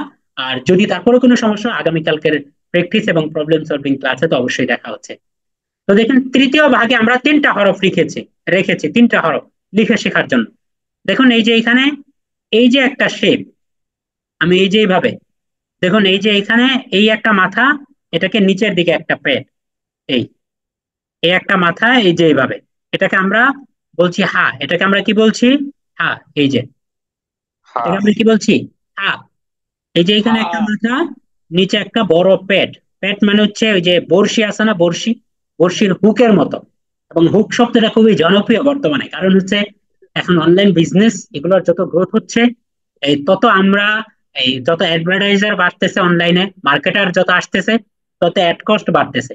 এখন সবাই কি বলতেছে যে বিজনেস স্ট্র্যাটেজিতে ফোকাস করো, কন্টেন্ট মার্কেটিং এ ফোকাস করো। আর কন্টেন্ট, সবাই কন্টেন্ট করতেছে, কিন্তু আমার কন্টেন্ট কেন খাবে? বলতেছে হুক। তার মানে কন্টেন্টের মধ্যে মূল জিনিস লাগবে হুক, অর্থাৎ অডিয়েন্সকে আটকাইতে হবে। এই যে হুক, বড়শির যে মাথা, এখানেও এমন একটা মাথা আছে দেখেন, এই যে এটাকে আমরা বলতে পারি একটা হুক, এই হুকের উপরে আরেকটা মাথা। তো এটাকে আমরা যখন কোনো নুক্তা নাই তখন আমরা এটাকে বলছি হা। আর যদি এর মাঝখানে আমরা একটা নুক্তা দিয়ে দিই তাহলে এর নাম কি হয়ে হ্যাঁ যাবে? বলেন। Gym gym. জিম এর নাম কি হয়ে যাবে? জিম। আচ্ছা, জিম এখানে মিস্টেক জিম হয়ে গেছে, সরি। জিম এখানে লেখাতে স্লাইডে আমরা মিস্টেক হয়ে গেছে, দুইটা হা এসে গেছে, পরেরটা হবে জিম। আর যদি আমরা উপরে একটা নুক্তা দিই তাহলে এর নাম হয়ে যাবে খ। এর নাম কি হয়ে যাবে? খ খ। খ তাহলে দেখেন হরফ একটা একটা আকৃতি লেখা শিখলাম, এইখানে উপর দিয়ে একটা শেপ দিলাম, নিচে একটা প্যাড তৈরি করলাম বা একটা হুক তৈরি করলাম। এই একটা আকৃতি লেখা শিখছি, কিন্তু হরফ শেখা হয়ে গেছে আমার 3টা। এখন আমার মন চাইলে উপরে একটা নুক্তা দিলাম, হয়ে গেল খ।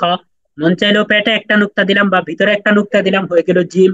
মন জিম চাইলেও নুক্তা দুইটাকে উঠায় দিলাম, হয়ে গেল হা। হয়ে গেল কি? হা। বুঝতে পেরেছেন? তার মানে হ্যাঁ হ্যাঁ, জিনিসটা ফানি, জি যে আমরা একটা জিনিস শিখলাম, একটা হরফ শিখলাম, কিন্তু হরফ হয়ে গেল, শেখা হয়ে গেল 3টা, 3 in 1। আচ্ছা, এবার আসুন সামনে যাই, সামনে আমরা 5 in 1 দেখতে পাবো। দেখুন চতুর্থ যে ভাগটা আছে, এই ভাগটাতে আমরা যে হরফগুলো রেখেছি, এই হরফগুলো হচ্ছে দাল, লাল, র, জা, ডাল র ওয়া, জা ওয়া। ওয়াও দেখুন এই হরফগুলোকে এক গ্রুপে কেন রাখা হলো? এই গ্রুপ, ডাল এবং জাল দুইটার আকৃতি দেখতে অনেকটা একই রকম না? দেখুন তো, এই যে এইভাবে যদি আপনি আপনার কনুইটাকে জি এইভাবে ভাঙ্গেন, আপনি আপনার কনুইটাকে এই যে সাপে যেরকম সবল দেয়, যদি আপনি এই যে এইভাবে ভাঙ্গেন আপনার কনুইটাকে, তাহলেই কিন্তু দাল হয়ে যায়। আমরা যদি এই যে কনুইটাকে ভাঙ্গি এভাবে, জাস্ট এই যে এভাবে ভাঙলাম, তাহলে এটাই কিন্তু কি হয়ে গেল? দাল হয়ে গেল। এই কনুইটাকে ভাঙ্গার উপরে যদি আমরা এখানে একটা নোক্তা দিয়ে দিই তাহলে কি হয়ে গেল? লাল হয়ে গেল। এই যে সেম জিনিসটা এখানে যতটুকু আছে, এটার রেশিওটাকে যদি আমরা আরেকটু বড় করে দিই, অর্থাৎ এটাকে যদি আমরা আরেকটু চ্যাপ্টা করে দিই, এখানে ছিল একটু মানে পজিশনটা একটু ছিল, মানে খুবই টাইট ছিল, এখানে আমরা আরেকটু লুজ করে দিলাম। তাহলে আরেকটু লুজ যদি করে দিই তাহলে একটা শেপ হয়ে গেল, এটাকে আমরা বলতেছি র। এর উপর যখন আমরা একটা নুক্তা দিয়ে দিই তখন এটা হয়ে গেল যা। আর এর মধ্যে যখন ওই ফায়ের মতো একটা মাথা যুক্ত করে দিই তখন এটা হয়ে গেল ওয়াও। তখন কি হয়ে গেল? ওয়াও। আচ্ছা, আমি একটু তাড়াতাড়ি করছি যেহেতু আমাদের ক্লাসের সময়টা শেষ হয়ে যাচ্ছে, এই জন্য। তো কিন্তু আমরা সামনের ক্লাসে আবার রিভিশন দিব। তো এই বিষয়গুলো নিয়ে আমরা আবার চর্চা করব, তাহলে আমাদের জন্য অনেক মানে ক্লিয়ার হয়ে যাবে। তো দেখুন, এই যে একটা আকৃতি শিখলাম, এই যে এইভাবে একটা হাত মানে কোনোই ভাঙ্গার মতো, এই আকৃতিটাকে আমরা বলছি ডাল। এই আকৃতিটাকে আমরা কি বলছি? দেখুন এই যে এখানে, এটার নাম কি? ডাল এই হরফের নাম কি? ডাল। আর এর উপরে যদি ডাল আমরা ডাল একটা নুক্তা যুক্ত করি তাহলে এটাকে আমরা কি বলবো? ডাল জাল ডাল। তাহলে এটাকে আমরা কি বলবো? ডাল বলবো। জাল আচ্ছা, তারপরে এই যে জাল আকৃতিটা একটু আগে আমরা তৈরি করেছিলাম, এই আকৃতিটাকে যদি আমরা আরেকটু বড় করি, আমরা আরেকটু চ্যাপ্টা করে ফেলি, তাহলে এটাকে আমরা বলবো র। এটাকে আমরা কি বলবো? র। এই আকৃতির র উপরে র যদি র আমরা একটা নুক্তা দিয়ে দিই তাহলে এটা কি হয়ে যাবে? যা। কি হয়ে যাবে বলেন? জ যা যা। যা জ না, জ না, জ কে বলছেন? যা ভুল হয়েছে। যা যা। এটাকে আমরা কি বলবো? যা। যা আর এর উপরে যদি যা আমরা একটা মাথা যুক্ত করে দিই তাহলে এটা হয়ে যাবে ওয়াও। এটা কি হয়ে যাবে? ওয়াও। ওয়াও বুঝতে ওয়াও পেরেছেন? আচ্ছা, তাহলে দেখেন, শিখলাম আমরা ডাল, কিন্তু ডাল হরফটা শেখার কারণে আমরা আরো বাকি 4টা হরফ শিখা হয়ে গেছে। মোট 5টা হরফ আমরা শিখে ফেলেছি। আচ্ছা, আমরা আসুন পঞ্চম গ্রুপে চলে যাই। আমরা মোট 8টি গ্রুপ করেছিলাম, আমরা এখন আছি পঞ্চম গ্রুপে। পঞ্চম গ্রুপে আমরা যে 4টা হরফ লিখেছি, এখানে কিন্তু আমি আবার বারবার রিমাইন্ডার দিচ্ছি, আমরা এই যে 8টা গ্রুপে ভাগ করেছি আরবি 29টি হরফকে, কিসের ভিত্তিতে ভাগ করেছি বলেন তো? লেখার ভিত্তিতে। হ্যাঁ, লিখে শিখবো। লেখার সুবিধার্থে হ্যাঁ, লেখার সুবিধার্থে। লেখার সুবিধার্থে হরফের আকৃতিগুলো যে ভিন্ন ভিন্ন হয়, এই আকৃতির ভিন্নতাকে বোঝানোর জন্য আমরা 8টা গ্রুপে ভাগ করেছি। দেখুন, একটু খেয়াল করুন, এই তৃতীয় গ্রুপের সাথে চতুর্থ গ্রুপের হরফগুলোর কি আকৃতিগত কোনো মিল আছে? বলেন, কোনো দিকের কোনো মিল আছে? না আচ্ছা, না না চতুর্থ গ্রুপের সাথে পঞ্চম গ্রুপের কোনো মিল আছে আকৃতিগত? চেহারা সুরত, বডি ল্যাঙ্গুয়েজ কোনো না মিল আছে? মিল নাই। তার মানে কিন্তু যদি মিল আবার নেই খেয়াল করেন যে এই তৃতীয় গ্রুপের একটার সাথে আরেকটার কি আকৃতিগত চেহারা সুরত দেখতে মাস্তুতো ভাই মনে হয় না? মিল আছে না? মিল আছে কিন্তু, জি না? এটার মধ্যেও কিন্তু এই যে দেখেন পঞ্চম গ্রুপ দেখতে অনেকটা যমজ ভাইয়ের মতো লাগে, যে যমজ ভাই, অর্থাৎ দেখতে চেহারা সুরত কিছুটা মিল আছে। তার মানে এই যে গ্রুপ গুলাকে করা হইলো, 8টা গ্রুপ করা হইলো, এই 8টা গ্রুপ করছি আমরা লিখে লিখে শেখার সুবিধা। আমরা লিখে যখন শিখবো, কারণ একটা জিনিস একবার লেখা 10 বার পড়ার সমান। আমরা যদি পড়ি, পড়তে গেলে এখন এই কথাটা কেন বলা হয় যে একবার লেখাটা 10 বার পড়ার সমান? আমরা যখন পড়ি তখন পড়ার সময় আমাদের ফোকাস অনেক দিকে থাকতে পারে, কিন্তু যখন আমরা লিখি তখন লেখার সময় ফোকাসটা লেখার দিকে অনেক বেশি থাকে। এই জন্য আমরা যখন আমরা লিখতে বসি তখন আমরা অনেক বেশি ফোকাসড থাকি। তো এই কারণে আমাদের যে কোনো কথাটা মনে থাকে বেশি। এই জন্যই আমরা এই যে আরবি 29টি হরফ শিখবো, এই যাদের এখান থেকে আওয়াজ আসছে মিউট করে দিবেন, প্লিজ কাইন্ডলি মিউট করে দিবেন। যাদের এখান থেকে আওয়াজ আসছে মিউট করে দিবেন। আচ্ছা দেখুন, আমরা আরবি 29টি হরফ শেখার জন্য আমরা কেন প্রথমে লেখাটাকে আমরা প্রাধান্য দিলাম? এর লেখাটাকে আপনাদের মনে রাখবেন। লেখাটাকে প্রাধান্য দিয়েছি আমরা এই কারণে, এই, আচ্ছা, তার এখান থেকে আওয়াজ আসছে, মিউট করে দেন। হোস্ট আপনাকে হ্যাঁ, ঠিক আছে, আমি সবাইকে মিউট দিচ্ছি, আমরা একটু শুনি, জাস্ট সবাই আমরা মিউট রাখবো। তো দেখুন, এই যে এখানে লিখে যখন আমরা একবার শিখে ফেলবো তখন আমাদের জন্য মুখে বললে শেখাটা অনেক সহজ হয়ে যাবে। তারপর আমরা আসুন পঞ্চম গ্রুপে। পঞ্চম গ্রুপে দেখুন 4টি হরফ আছে, একটা হচ্ছে সিন, পরের হরফটা হচ্ছে শিন, তারপরে হরফটা হচ্ছে সদ, তারপরে হরফটা হচ্ছে দদ। খেয়াল করুন, সিন লিখতে গেলে আমাকে কি করতে হয়? এখানে 3টা মাথা দিতে হয়। 3টা মাথা দেওয়ার পরে এখানে একটা প্যাড দিতে হয়। এটাকে আমরা বলি সিন। এটাকে আমরা কি বলি? সিন। এই যে একটা মাথা, এই যে 2টা মাথা, এই যে 3টা মাথা, তারপরে আমরা এখানে একটা প্যাড যুক্ত করে দিয়েছি, এই একটা ইয়ার মতো, এটাকে আমরা বলছি সিন। এখন এই সিনের উপরে যদি আমি 3টা নুক্তা দিই তাহলে এটা হয়ে যাবে শিন। এটা কি হয়ে যাবে বলেন? শিন। এবার আসুন, এখানে 3টা মাথা আমি রাখবো না, এখানে যেরকম একটা পেট যুক্ত করেছি, আমরা এই 3 মাথাকে এক করে ফেলবো। 3 মাথাকে আমরা কি করে ফেলবো? এক করে ফেলবো। এই 3 মাথাকে যদি আমরা এক করে ফেলি তাহলে এটা হয়ে যাবে সদ, এটা হয়ে যাবে কি সদ, সরি সদ। আমি একটু জি। এই যে দেখুন, আবার দেখুন এখানে আমি সিন লিখছি, বড় করে সিন লিখলাম, এটাকে আমরা বলছি সিন, এটাকে আমরা কি বলছি সিন। এই যে এই হরফটা সিন, সিন। এইখানে একটা মাথা, দুইটা মাথা, তিনটা মাথা। আমরা ওই যে অনেক সময় ড্রেন পরিষ্কার করলে যে চালনি গুলা থাকে, এইখানে অনেকগুলা মাথা থাকে, তিন মাথা থাকে এরকম, যে এইখানে তিনটা মাথা আর একটা পেট আছে। তো এটাকে আমরা বলছি সিন। এখন এই সিন হরফটার উপরে যদি আমি তিনটা নক্তা যুক্ত করে দিই, তিনটা বিন্দু দিয়ে দিই, তাহলে এটাকে বলা হবে শিন। এটাকে কি বলা হবে বলেন? শিন। শিন। তাহলে দেখেন সিন হরফ শিন। লিখছেন, কিন্তু নোক্তা দেওয়ার কারণে এটা শিনও হয়ে গেল। এবার আসুন, আমি এখানে তিনটা মাথাকে আলাদা আলাদা রাখবো না। আমার বললাম যে আমি তিনটাকে এক করে দিব, এক করে দেওয়ার উপায় কি, আমি তিনটার উপর দিয়ে আবার আরেকটা রেখা টানলাম, এই আমি এখানে একটা পেট যুক্ত করে দিলাম, তাহলে এটা হয়ে গেল সদ। এটা কি হয়ে গেল সদ। সদ। এখন এই যে এখানে আমি লিখলাম, এই যে এখানে দেখেন সেম একই জিনিস, আমি আবার আরেকটু মেনশন করি। দেখুন এই যে সিন এবং শিন, তিনটার কিন্তু বডি একই, জাস্ট উপরে নুক্তার পার্থক্য। এবার আসুন এই যে সদ এবং দদ, এই দুইটার বডিও সিনের মতোই, পার্থক্য কি, সিনের এবং শিনের মধ্যে এখানে তিন মাথা ছিল, কিন্তু সদের মধ্যে এক মাথা দিয়ে দুইটাকে অ্যাটাচ করে দেওয়া হয়েছে, একটা মাথায় দেওয়া হয়েছে, একটা পেট দেওয়া হয়েছে এখানে। তার মানে এই যখন পুরাটাকে আমি এক করে ফেললাম তখন এটা সদ, এর উপর যখন আমি একটা নুক্তা যোগ করে দিলাম তখন এটা হয়ে গেল দদ। তার মানে মূল বডিটা কিন্তু সিনেরই। এখন আমি সিনের তিনটা মাথাকে যদি আমি এক করে দিই তাহলে এটা হয়ে যাবে সদ, যদি আমি এটার উপর একটা নুক্তা দিয়ে দিই তাহলে এটা হয়ে যাবে দদ। তাহলে আমরা এই দদ। পঞ্চম ভাগটাও বুঝতে পারলাম। আচ্ছা, এবার আসি আমরা ষষ্ঠ ভাগে, ষষ্ঠ, সপ্তম এবং অষ্টম, এই তিনটাকে আমরা অল্প সময় শেষ করে দিব ইনশাল্লাহ। দেখুন, ষষ্ঠ ভাগে আমরা তিনটা হরফ লিখেছি, একটা হচ্ছে নুন, কফ এবং লাম। নুন, কফ এবং কি লাম। তো দেখুন, এই তিনটা হরফ লেখার জন্য মেজর একটা আকৃতি আমাদের দরকার পড়ে।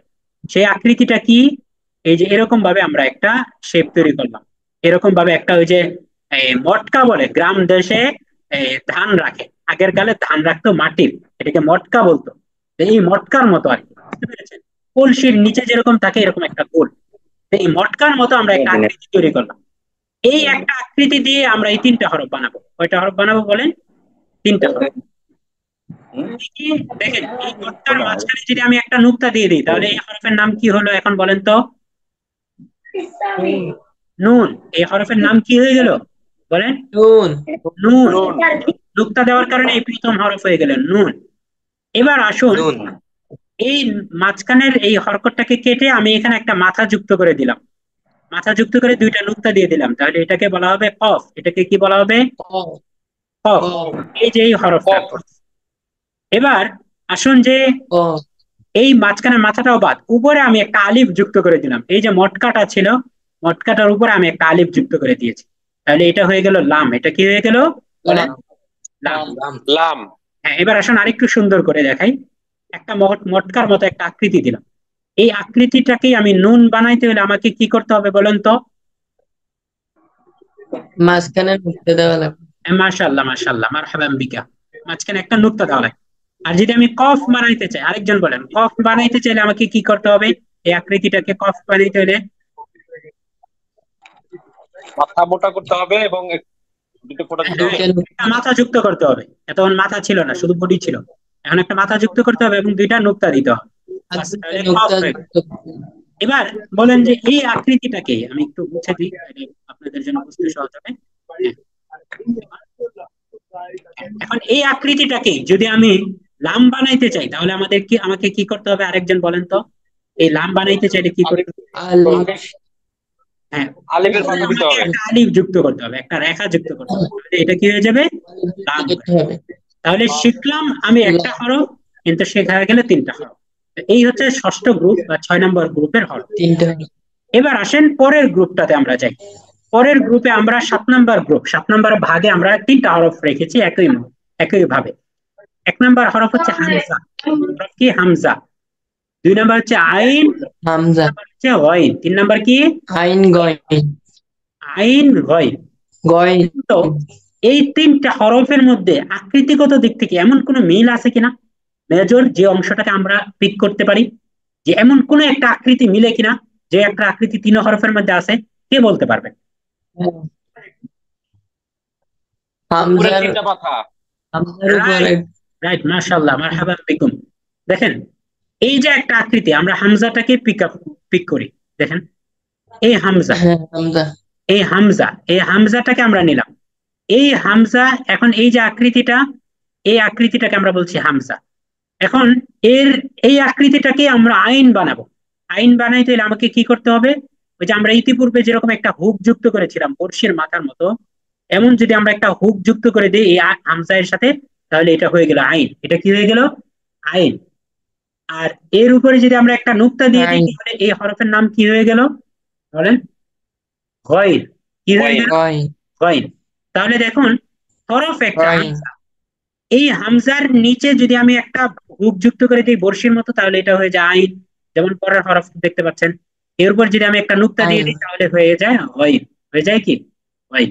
আচ্ছা, এবার আসি আমরা অষ্টম ভাগ। আমরা আর, বেশি সময় নিব না, মাত্র 5 মিনিট সময় নেব ইনশাআল্লাহ। অষ্টম ভাগ।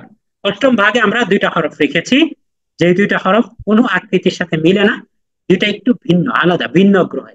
এই জন্য এটাকে আমরা শেষ একটা ভাগে ফেলে দিয়েছি। এটা হচ্ছে হামজা এবং ইয়া। এই হামজা লিখতে গেলে আমরা এরকম একটা গোল করতে হয়।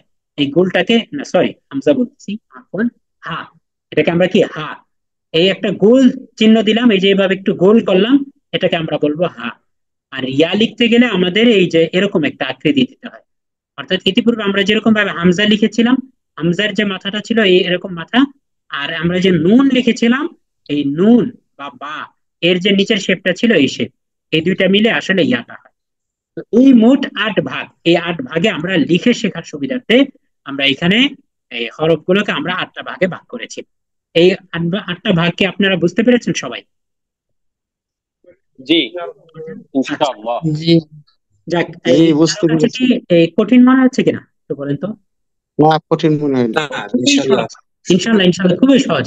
এই practice makes a man perfect. ইনশাল্লাহ আমরা আগামীকাল থেকে যখন প্র্যাকটিস করব, আরবিতে একটা প্রবাদ আছে, ইদা তাকাররারা তাকাররারা ফিল কলব। যখন একটা জিনিসকে বারবার বারবার বলা হয়, তখন সেটা অন্তরে গেঁথে যায়। যেমন যদি আপনাকে বলা হয় যে এই পৃথিবীতে এমন একটা শব্দ আপনি বলেন, যেটা আপনাকে যদি এখন কেউ অজ্ঞান করে ফেলে, তাও ওই শব্দটা অজান্তে আপনার মুখ থেকে বের হয়ে যাবে। বা মানে গুলি মারলেও এটা ভুলবেন না, এমন কি আছে? অনেকগুলো শব্দ আছে, যেমন আল্লাহ। আল্লাহ আমরা গুলি মারলেও ভুলবো না। যে আল্লাহ কি জানি শব্দ, এটা আমরা বলবো না। মুহাম্মদ সাল্লাল্লাহু আলাইহি সাল্লাম, এটা একটা শব্দ। আমার নিজের নাম, এই নিজের নাম, আপনার নাম কি, এটা গুলি মারলে অনেক সময় ভুলি না। তো এই জিনিসগুলা কেন এমন হয়, কেন আমরা ভুলি না? এর না ভোলার কারণ হচ্ছে, আমরা ছোটবেলা থেকেই এই যে বড় হয়েছি, আল্লাহ, মুহাম্মদ, নিজের নাম, নামাজ, রোজা, হজ, জাকাত, এই জাতীয় শব্দগুলো আমরা এতবার শুনেছি, এই শব্দটা শোনার কারণেই আমার মুখস্থ হয়ে গেছে। এই শব্দগুলো আমরা কখনো ভুলি না। তো ঠিক একই ভাবে আমরা যখন এই জিনিসগুলোকে বারবার বারবার বিভিন্ন আঙ্গিকে, বিভিন্ন দিক থেকে প্র্যাকটিস করব, তখন ইনশাআল্লাহ তাআলা আমাদের জন্য এই আরবি হরফগুলো অনেক বেশি সহজ হয়ে যাবে ইনশাআল্লাহ।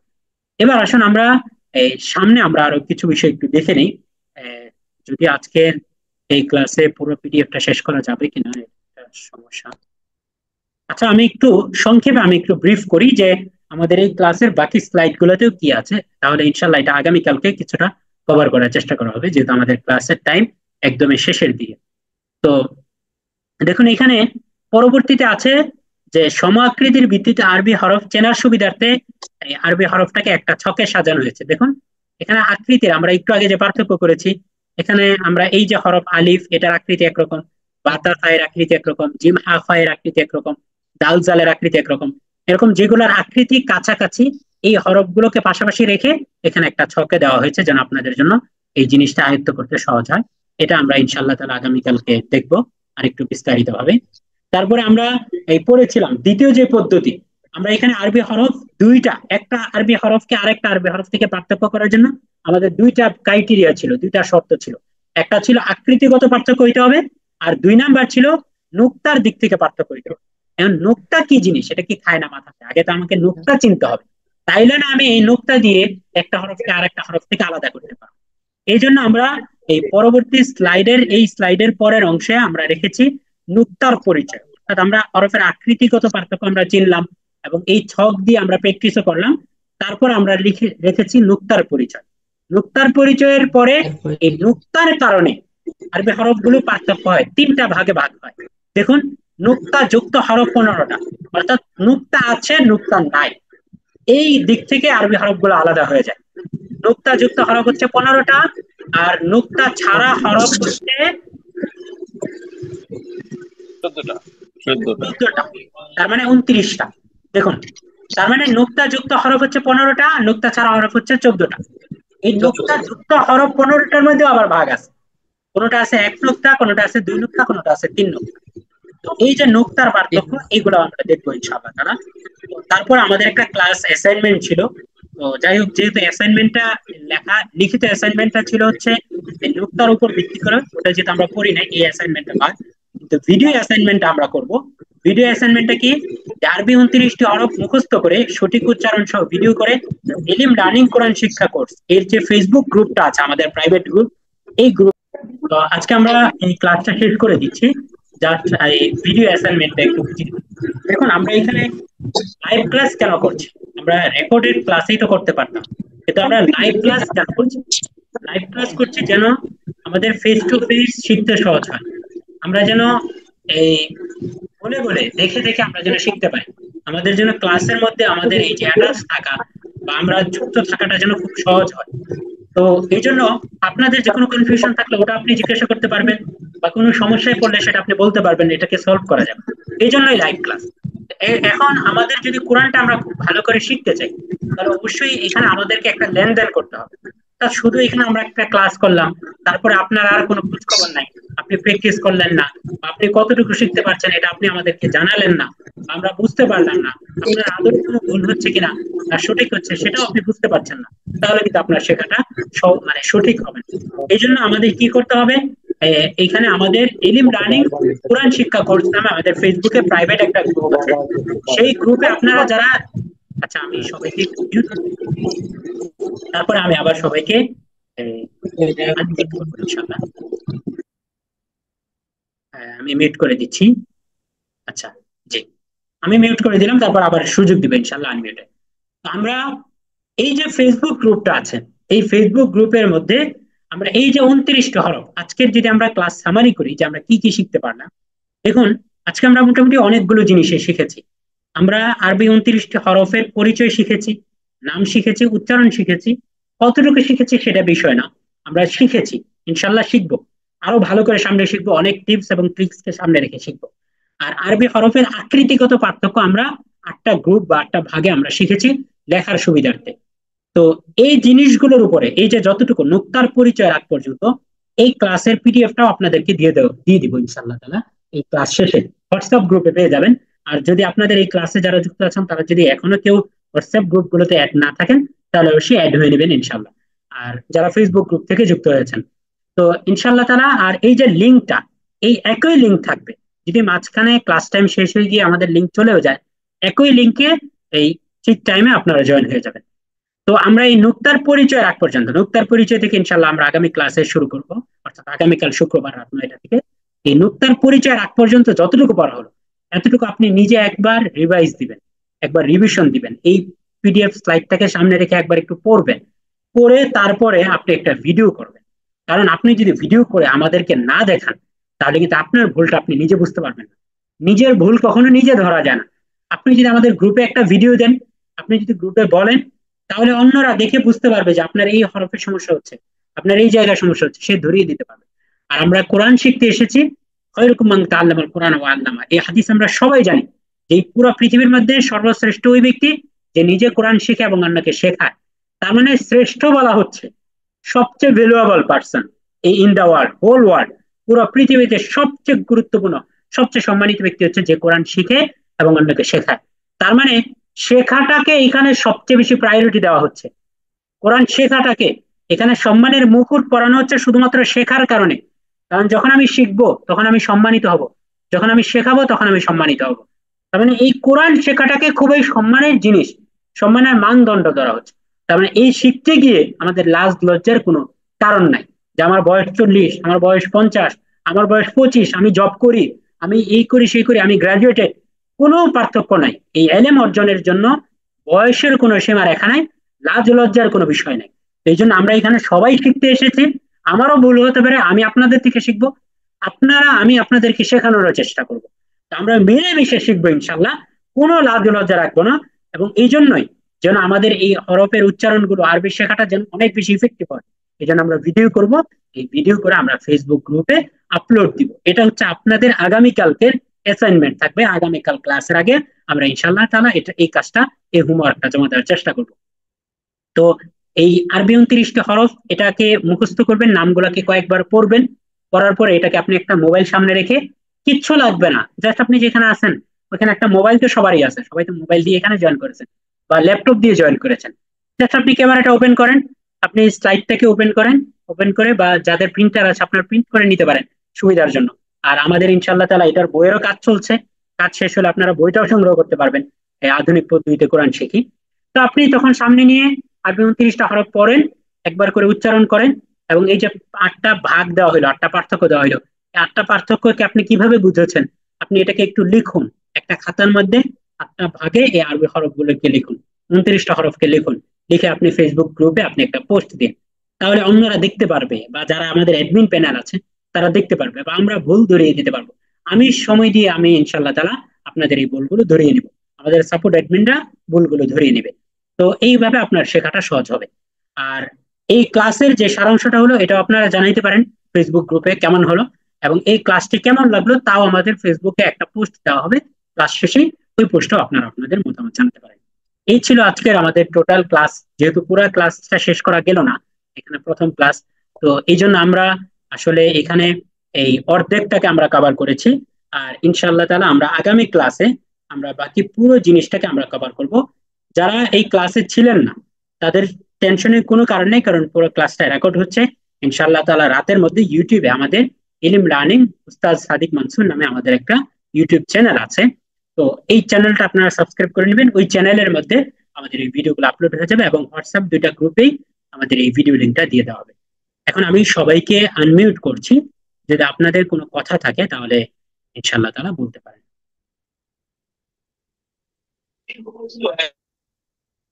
জি, আপনাদের এই সবাইকে আনমিউট করা হচ্ছে। কারো কোনো প্রশ্ন থাকলে করতে পারেন, কিংবা আজকের ক্লাসটা কেমন লেগেছে, আপনারা বুঝতে পেরেছেন কিনা এই বিষয়টাও জানাতে পারেন ইনশাআল্লাহ। আসসালামু আলাইকুম হুজুর। আগামীকাল ক্লাস কয়টায় হবে?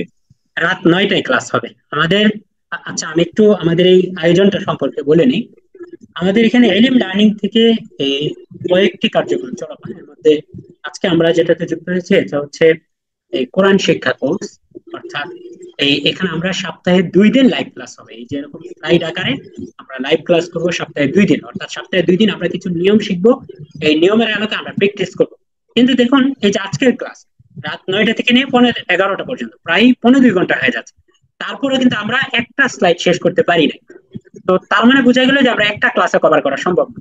এর জন্য আমরা ব্যাকআপ ডে হিসেবে আমরা শুক্রবার দিনটাকে রেখেছি। শুক্রবার দিনে রাত 9টা থেকে 11টা পর্যন্ত 2 ঘন্টা ব্যাপী আমরা এখানে প্র্যাকটিস করবো। পিছনে 2টা ক্লাসে প্রতি সোমবার এবং বৃহস্পতিবার হবে এই আধুনিক পদ্ধতিতে কোরআন শিক্ষার এই ক্লাসটা হবে প্রতি সোমবার এবং বৃহস্পতিবার।